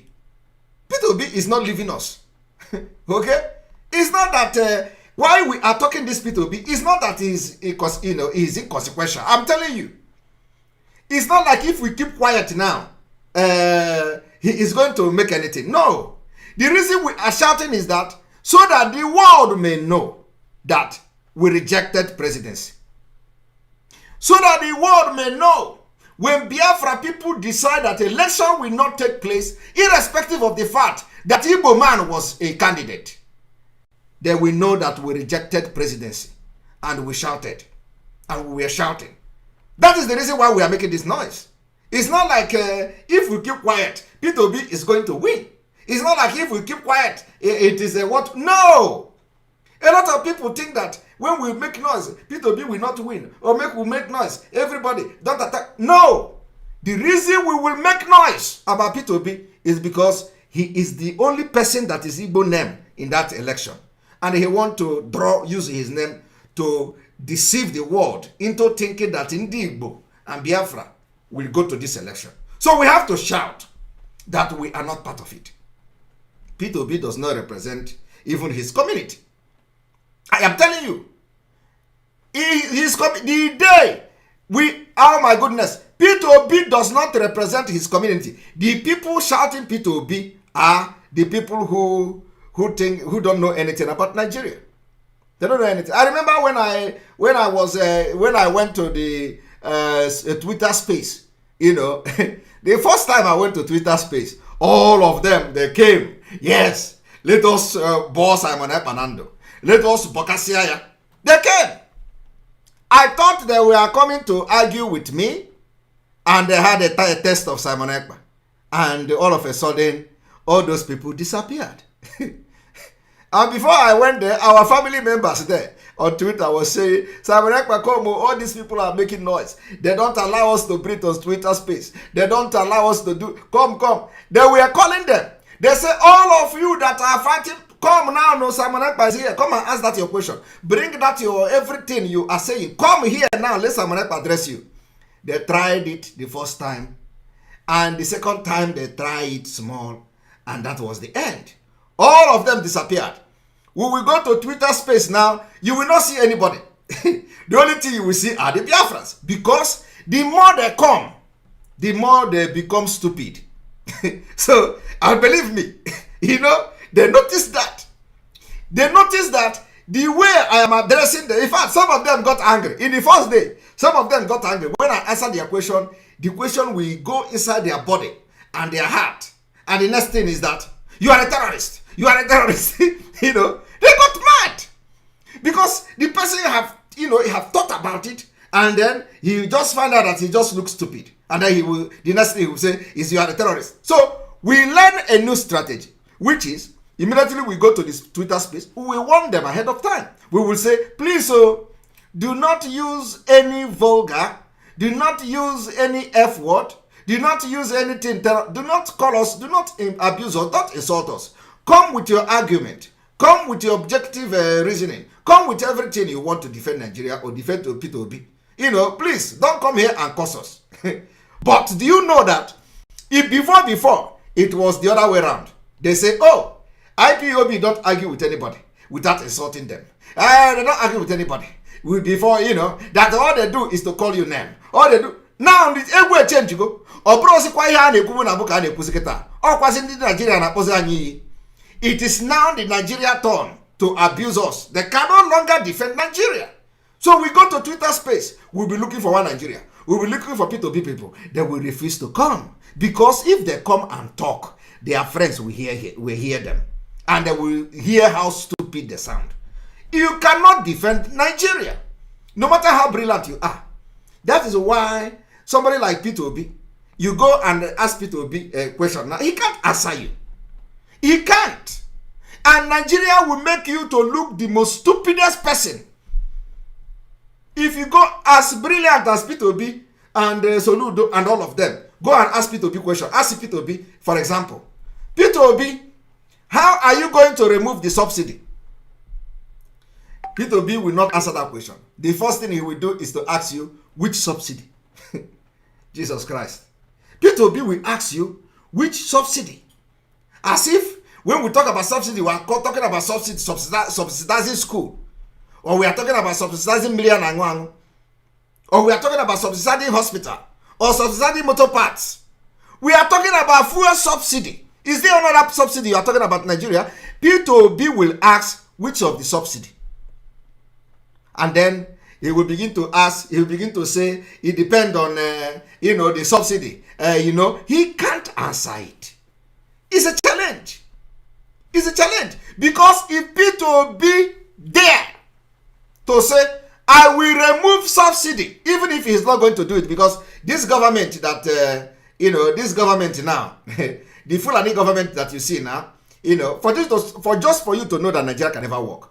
With this government, when they were fighting Jonathan, they say, oh, subsidy, and they came and they said, okay, when we were outside the fighting Jonathan, we didn't see it. We didn't see it. If P2B open his mouth and say, I will remove subsidy, even when we know it's not true, it's going to have problem. Because the people supporting him, or the people who want to look as if they will immediately remove themselves. How can he support? You tell us, how are you going to fix it? Now, tell us, ask P2B, how will you solve this insecurity problem? How will you stop the advancement of Usman Danfodio?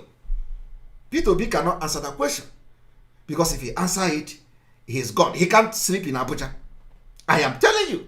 If P2B say, I am coming to stop Fulani from moving and killing people in Nigeria, he cannot sleep in Abuja. They will come for him. So, so when you listen to all these things, you'll be wondering, how is this man going to solve Nigeria problem? So my brother and sisters, when we went to the Twitter space, expecting to see 1 Nigerians, they are no longer showing up. All of them disappeared. So I'm using this opportunity to tell you, next time you see me on Twitter, invite the most die-hard OBJ or Fulani and OB people. Invite them to come and let them engage me. Let them engage me and come and tell us how OB is going to make Nigeria one. The thing that have failed, even from the days of Lord Lugard.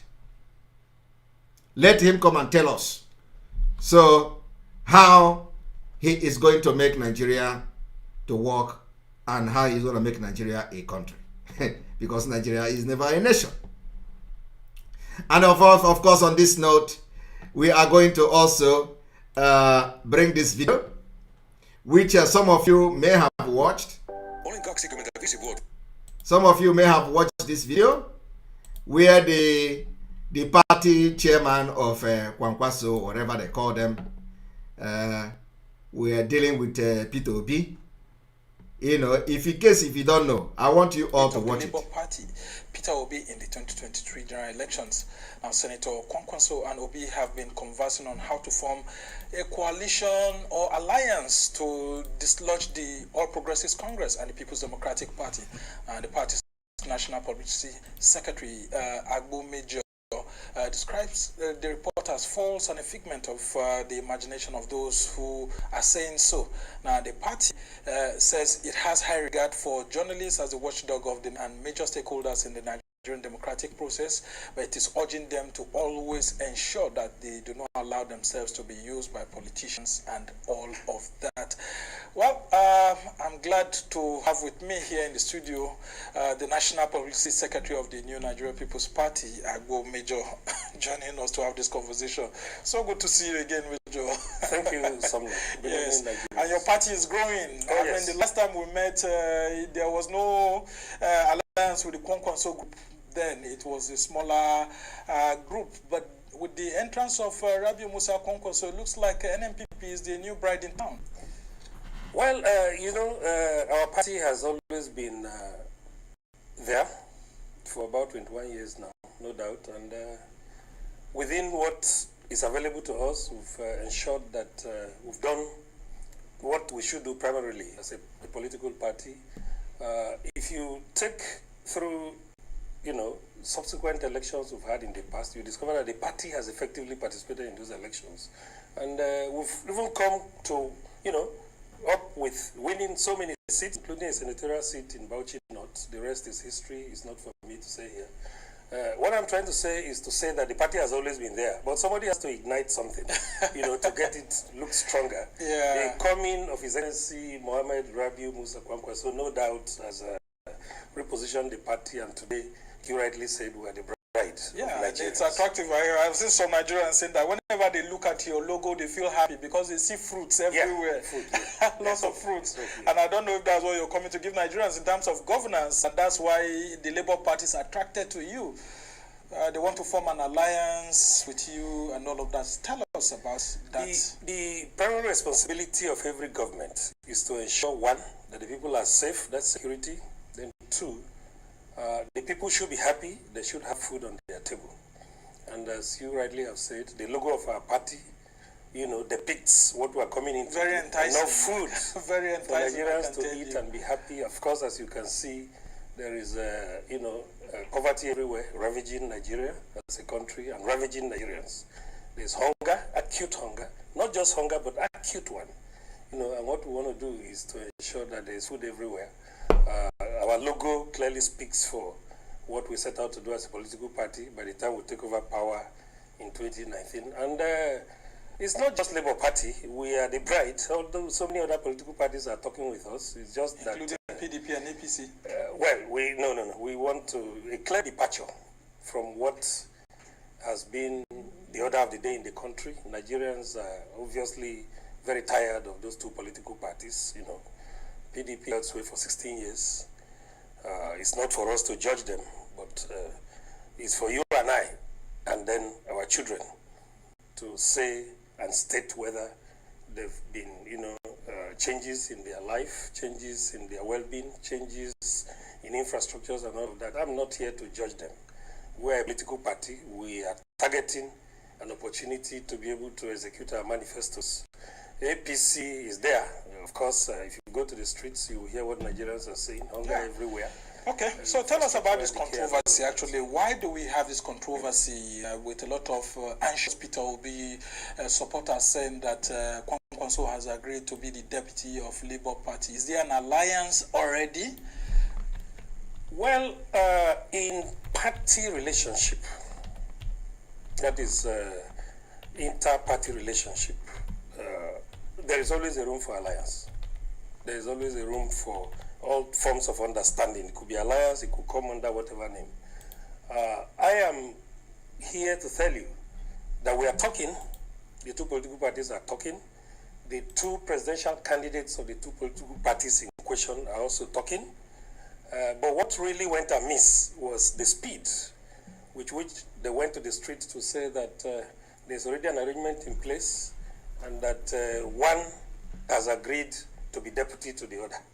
And that's why I had to really quickly come out to tell Nigerians that the talks are still on, discussions are still on at the level of the two candidates, discussions are still on at the level of the leadership of the two political parties, and so it was clearly out of place.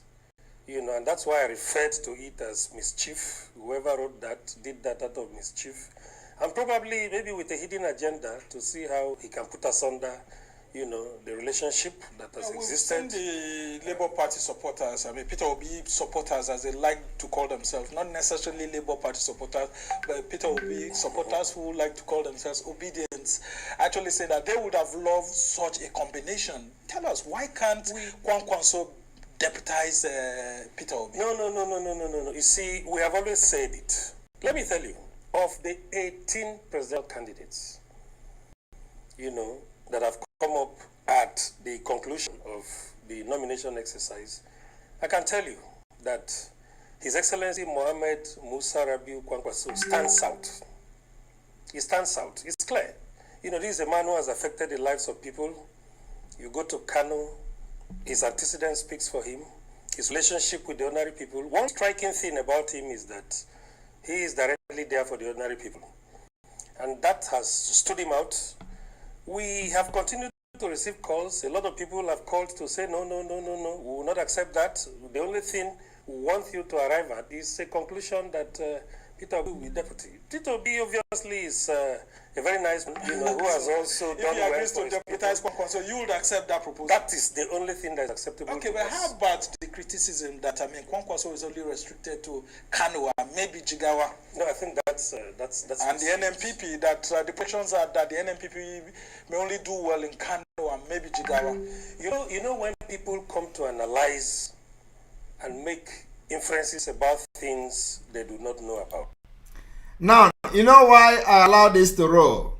Is because for those who don't understand what is going on, this man say Kwankwaso can never deputize Peter Obi. The reason is that Kwankwaso, or Kwankwaso, as they call him, I have said this thing before. During the leak audio between Adekunle and Shettima after the 2015 election, the audio leak, the person, Shettima, alleged that Kwankwaso, if Kwankwaso was to be the president of Nigeria, that he would shut down all the Igbo business. That they would have preferred Kwankwaso than Buhari. That if Kwankwaso was the one that won the election in 2015, by now, all of you in Kano would have closed down your businesses. And let me also tell you, it didn't end there. That person also gave references to what Kwankwaso did during the time he was the governor of Kano State also. So I think I need to play that particular audio so that some of you will understand what I'm talking about. But let us hear this one complete. You are bound to be misfed with, to be fed with information that are not correct. Somebody who is not an insider in NMP will not be able to tell you exactly what NMPP stands for. The spread is massive. The party, like you and I know, a party of 21 years, it shouldn't be a party that anybody will quickly dismiss to one or two states like that. We've been there for 21 years, and we have our spread, we have our structures everywhere. Of course, you were there when we had the National Convention. You would have seen that, participation cut across, from wards through local government. The party has spread much more than it was. Yeah, so what I'm trying to say is for anybody to quickly dismiss NNPP as a party that is there only in Kano or in a few other places, I think that's not the right assessment to be done. What I can tell you as the spokesman of the party is that the party is heavily on ground across all the nooks and crannies of this country, even at the lowest level. We are the party that is the toast of Nigerians now. You go even to market women in the most remote villages, you go to farmers, in the north, we are fondly referred to as Kayan Daddy, Kayan Daddy. In the south, that's they tell you, exactly, the basket, with a lot of sweet things to take and all of that. And then you go down south, they tell you, is it not that party that has the basket with a lot of good things? So for anybody to, try to dismiss us as, existing in just one section or maybe one or two states, I think that's not correct. The person may be speaking out of ignorance, but I'm here to tell Nigerians that this is a party that is everywhere, all across all levels, and we're good to go for 2023. And now let's just do this political thinking ahead of the elections and ahead of the proposed alliance. Some of the party leaders in APC and PDP that I've been speaking with said that the NMPP and Labour Party, if they ever agree to go into an alliance, will just be a distraction, that there's no how both of you will be able to enjoy them very well. And when we say that, look, Kano, Jigawa, the vote for NMPP would definitely go up very well, and then of course you have Peter Obi probably in the southeast, and then other parts of Nigeria, they keep dismissing it and so on. And then with the enthusiasm you're seeing Nigerians coming together to get their PVCs and all of that, do you think that if this alliance ever works out, that the PDP and the APC will be making a mistake by denigrating such an alliance? Well, Sambo, you are speaking as a journalist. I'm speaking to you as a politician. What we do as politicians is to dismiss even that thing that is a clear threat. and that's what APC and PDP are doing. They know, they have the statistics, and they know that we are clearly the party to... I'm coming because I'm getting this particular audio. So coming to say that even NMPP alone, even without an alliance with the Labour Party, is a problem to them. You had, of course, Senator Ojus Okalu. He came on air to say that the only challenge that is there for 2023 is the emergence of Kwankwaso as the presidential candidate of NMPP. He said that because he has statistics and he has clear information as to what is on ground. And like the presidential candidate of my party has always said, we are not even looking at the North again because the North, because the NMPP is being seen as a northern party, and so that's why it needs an alliance with someone who's strong in the South to be able to make some footprint across the country. We don't have any problems coming into any alliance, any form of alliance with anybody from the South. But isn't the alliance an admission that NMPP is not strong across the country, so it needs another party that is strong in the other part of Nigeria to be able to make an inroad? Except if you are challenging me that we should go into this election without any alliance, we will still win. But the truth is that this alliance talk that is everywhere now is the thinking of Nigerians. Nigerians are saying this job will be made easier if Kwankwaso and P2B comes together. They are not saying that without the alliance, APC or PDP would have the day. No, that's not what they are saying. What they are saying, they want something that would make this job very, very easy for them. And all right, we are going to that particular Kwankwaso whatever video so that some of you will understand what I'm talking about. So remember that it is all about Kwankwaso, and like I said, the Kwankwaso was the one the northern people know very well that if he become the president back then, he would have by now ended the business of Ndibo. That is the person that some of the people are clamoring for P2B because they don't know Nigeria. So I want us to listen to this.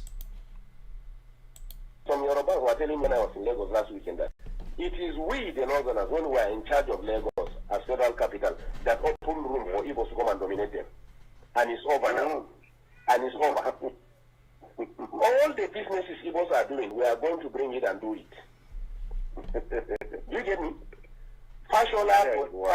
All the businesses Igbos are doing, we are going to bring it and do it.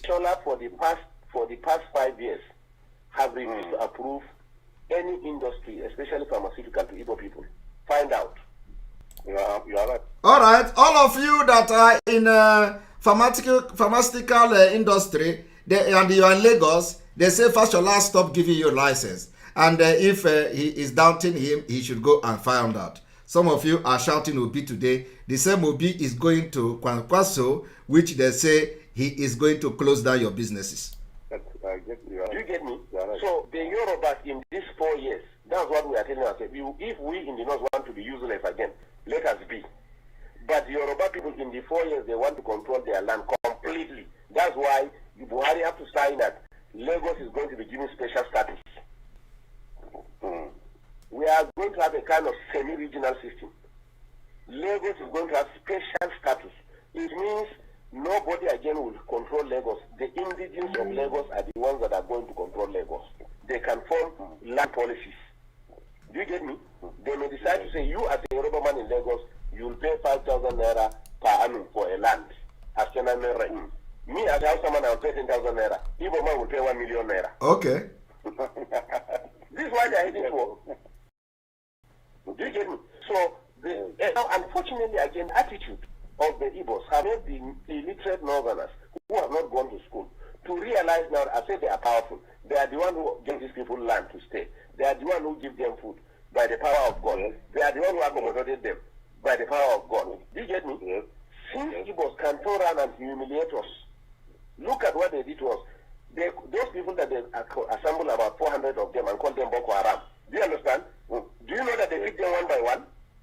They were not moving in convoy. They made some of them to drink their urine. Are you hearing him? He said that Igbos were the one who killed Northerners, calling them Boko Haram. Today, they are bringing military and killing our people in the name of fighting ESN. And they are on revenge. On revenge mission also, aiding and shielding the invasion of our land. And they are supporting the idiotic governors are supporting them. They don't know that this military siege in Biafra land is a revenge of what they claim Jonathan did to them. We also have to come and meet the president and tell him that, look, if one person is killed among these people, I'm telling you, no Igbo will come out of Kano. That was how they released the Hausa people from Jigawa and Kano. Are you hearing that? Let me take it back again. He said, if you hear what Kwankwaso, they were not moving in convoy. They made some of them to drink their urine.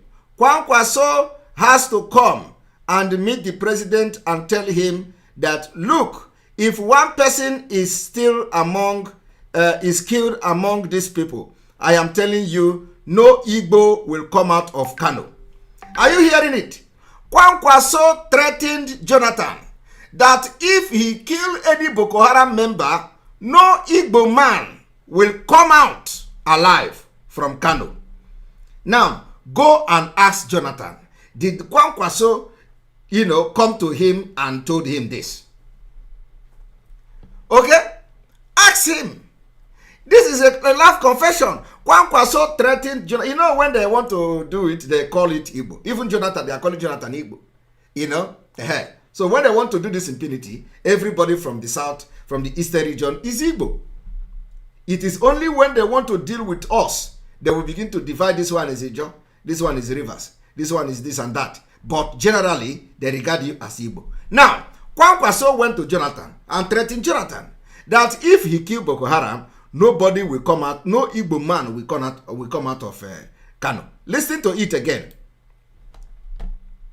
Call them Boko Haram. Do you understand? Do you know that they picked them one by one? They were not moving in convoy. They made some of them to drink their urine. We also have to come and meet the president and tell him that, look, if one person is killed among these people, I'm telling you, no Igbo man will come out of Kano. Okay. He went to meet Jonathan. He said, if one person is killed among these people, no Igbo person will come out of Kano. That was how they released the Hausa people from Jigawa and Kano, whom they selected and arrested and called them Boko Haram. True. And that was how they released that was how Jonathan ordered the release of Boko Haram. Now, who amongst you can go to Abuja and tell the president, if you don't release Mazi Nnamdi Kanu, no Northerner will see the light of the day in Biafra land? How many leaders have the impetus to do that? Because you are not a Nigerian. You are not respected. Nobody value you. You are a perishable commodity. So who can go now and say, if you don't release Mazi Nnamdi Kanu, we are going to do this and do that? All of them are begging. In a country they claim to have a part of the project, they are begging. Please, accept our political solution. Please, they are not even Mazi Nnamdi Kanu. They are begging for president. But Kwankwaso walked up to Jonathan and threatened him. If you kill any of this Boko Haram, no Igbo man will come out of Kano. It is here. I didn't say it. Today, the same Kwankwaso, these people who call themselves Obi people, they are now hoping for this Kwankwaso to become a deputy. And of course, he cannot be deputy to Peter Obi. So I want you to listen to it again. Moving in convoy, they made some of them to drink their urine. We also have to come and meet the president and tell him that, look, if one person is killed among these people, I'm telling you, no Igbo man will come out of Kano. That was how they released the Hausa people from Jigawa and Kano, whom they selected and arrested and called them Boko Haram. True. You are in Nigeria, I'm in Nigeria. Rochas was actually brought up in the north. But it is in his own state. That's why we are telling you, even the Amechi, the Rochas of God that are MP, we don't trust them. They are on their own. Okay. Let me tell you this. They are on their own. Nobody can deceive us again. We are wise now. No, what I'm telling you is that Rochas he's running to Sultan. He didn't know Sultan was not significant in this government. Are you hearing the one Nigerians? Even last year in Sokoto, he didn't know that even Sultan has no significance in this government. He was in this north. It was Rocha State, Imo State, that they started saying that Hausa people must have ID card to live in that state. Yes. Can you hear me? They say Hausa people must have ID card to live in state. Yes. Until when we mobilize our people there and say, okay, in that case, all Southerners must live north. Then Jonathan now realized that there was something. Are you hearing that? Because Jonathan, because Rochas Okorocha, Rochas of Imo State, because Rochas say because of the insecurity that the Northerners in the Imo State will have ID card. Now, because of Rochas, this man is threatening Rochas that they are going to ask the entire southern Nigeria that is in the north to leave. I am telling you, they want to ask everybody from the northern Nigeria, southern Nigeria to leave. Do you understand that? Everybody from the northern, from the southern Nigeria, they ask them to leave. Because of one governor from Imo State, entire southern Nigeria must leave the north. You people don't understand, the country that you are into. Now I want us to continue to listen. We say no, these things have to stop. So are we mad? You get me? Count every 5 shops in this north. 4 shops are owned by Igbos. What is Igbo's contribution in the economy? It's not trade. And fraudulent trade for that matter, including Igbo have cheated you. Unless you are not buying spare parts and tires and medicine. So or not so? It's so allergic. You get me? Yet we accommodated them. Is it going to Dubai to bring tech drugs that we cannot do it? Now the plan is drugs now. No Igbo man will again sell drugs in this month. We are going to bring it from Kano. Drugs are brought by air. They are going to open massive coolers, rooms in Kano and import it all north, and maybe whatever I want to buy, come and buy from Kano. Okay. So people will sell drugs again. We are tired of all this nonsense. We know how to control our places the way they control their own. What we are saying is that we are all Nigerians, but we are going to learn what they are doing in South East and do it in the North too. Okay. Simple. We don't have ancestors back. If Buhari today, as president of this country, want to buy land in the East, he will go and negotiate everything. Tomorrow the chiefs will come and tell him that ancestors made them yesterday and say they should not sell the land for them. So we don't have ancestors. Or we are betraying ourselves. We now, our ancestors have told us that we have been careless. That's why we suffered for the past 6 years. We have to wake up now. No, it's a very serious thing. Move forward. No. We cannot, sir. Your society is already adulterated. Okay. That's why. Are you hearing that? He said, let us move forward. He said, no, we cannot move forward, sir. The society is already adulterated. How can you continue to want to be part of an adulterated country? They are confirming it, and they still want you to stay. They are confirming, and we have said we are not going to be part of it. This generation, we are going to drag P2B out of the presidency by force. And to be honest to you, let me tell you, to be honest to you, we never wanted Buhari in this north. We wanted Congress.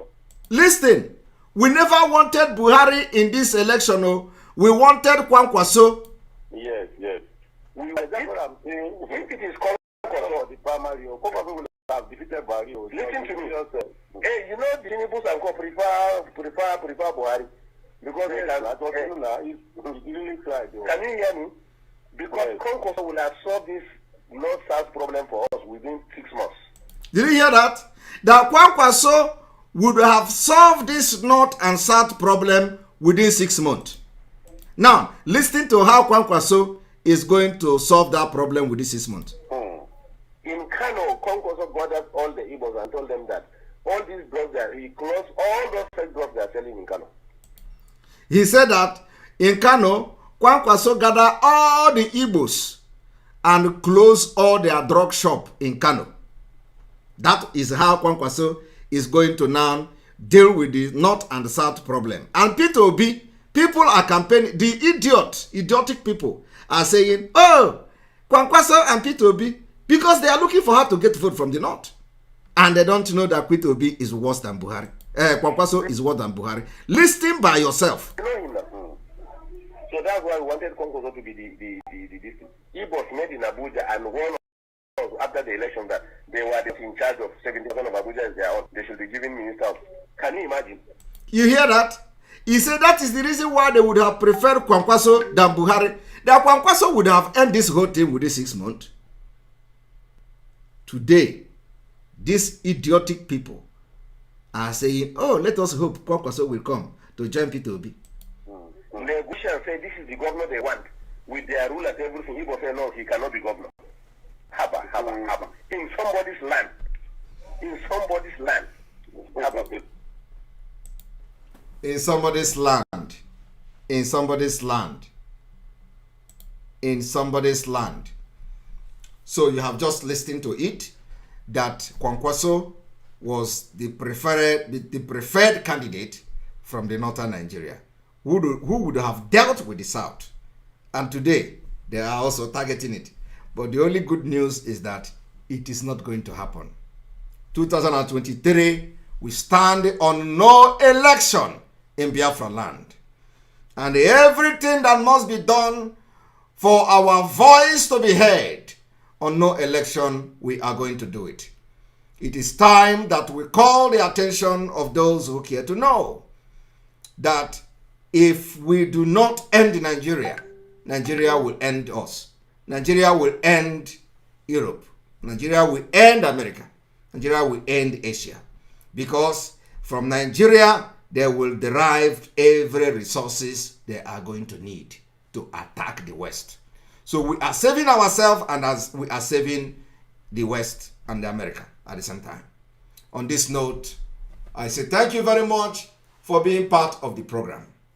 And I am happy that this program has run for almost 2 hours, 17 minutes uninterrupted. And we have over 19,000 people watching this program live and direct in 2 hours, 17 minutes. Thank you very much for being part of this program. We are going to continue tomorrow. Remember that our 1,000 men and women for the ESN, for the security of our land, is still ongoing, and there is room for every one of you to join. Those who are paying their subscription monthly donation to the Eastern Security Network through the website, you are going to see the link when you pay to the website, the receipt that comes to your email. Under that receipt, you are going to see a link that will lead you to add yourself to the 1,000 men and women group. We need to have complete 1,000 and above before September. If you want Biafra to be secured, if you want our land to be secured, if you want that nobody will go and live in IDP camp, is a task that must be done. Our Eastern Security Network will be funded.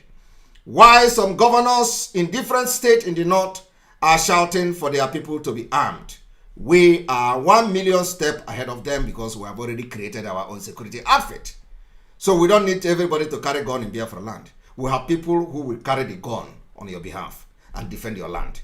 We are not visionless like the northerners and the governors.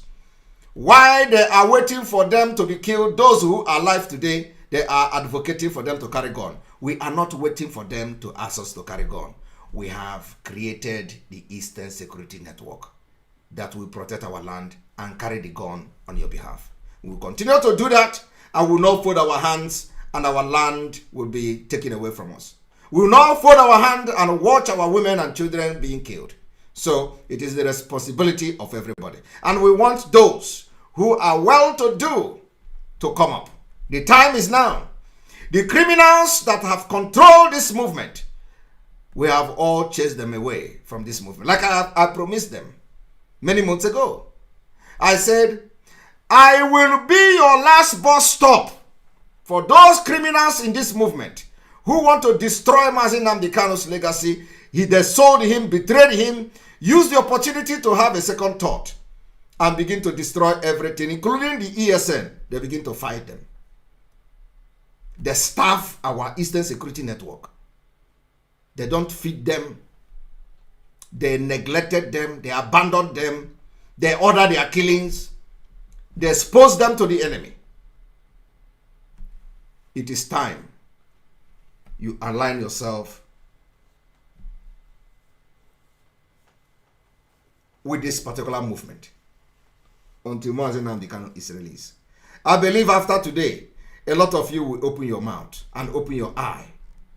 You know that our leader's court case has been adjourned for the next 5 months. If you like, use that next 5 months and talk about Simon Ekpa. If you like, use that 5 months and gossip. We are moving with speed. And this our train will contain only those that are ready for Biafra. Everybody will not fight for Biafra. There are people that are fighting. There are those who will bring their resources and fund.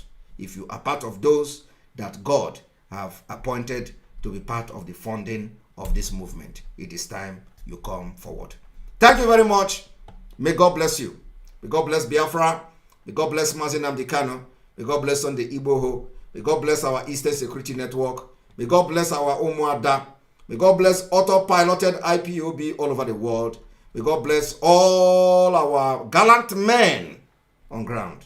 May God bless all of you as we enter a new level, a new dimension. The dimension continue to come by day, by the day, every day. We continue to enter this new dimension until we get to the point where every mouth will speak that truly Jesus Christ is Lord. Good night. May God bless you.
Mazi Nnamdi Kanu amụma ga-emezuo odo anyị.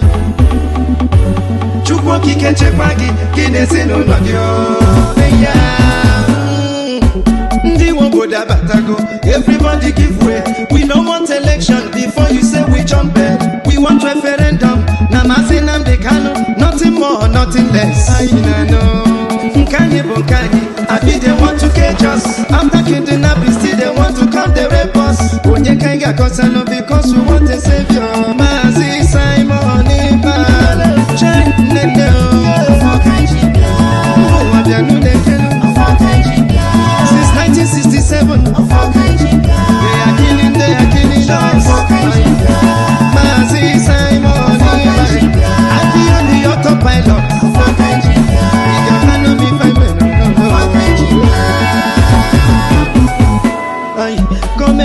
Comedy, they are acting. Suddenly we are dying. Anye kanonora, kanye kunya nonora, kakera nyabu, no. Makani when him no be as they see me so. Which kind of election you are telling me so? Or you bet to make I coach alone, I bet you never know. Therefore my people, we are going home.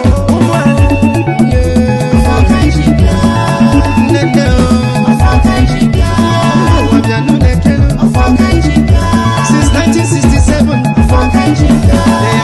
they are killing us. Maazị Simon, I be on the autopilot.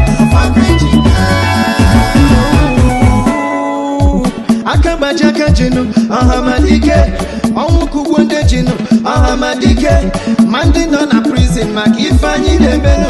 Anyị na-atọpụ ha niile n'aka ndị iro. Ngwa n'ọrụ na n'omume ka obodo dere jijiji. I'm not sure you know them where and they won't go their way. Maazị Simon Ekpa, yeah, Umada worldwide, GCN Ikelu, Otutu Nanyasi. Madam Azuka, I see you. Every day and night you miss you. Only you Chineke chekwa gị. Maazị Nnamdi Kanu. Uwekwele. Ụmụọma GCN Ikelu.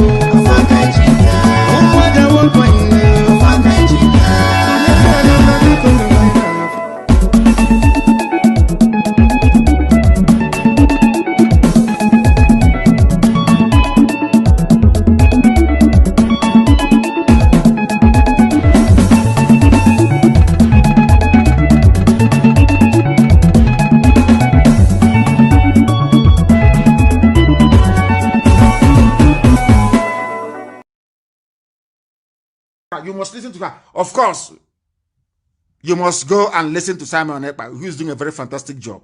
Very great job that Simon Ekpa is doing. Very, very, absolutely fantastic job that he's doing. You must listen to him and share his videos accordingly. Very, very important. He is bringing a new dimension to this very awareness that we are making, and you must listen to him. Very, very important.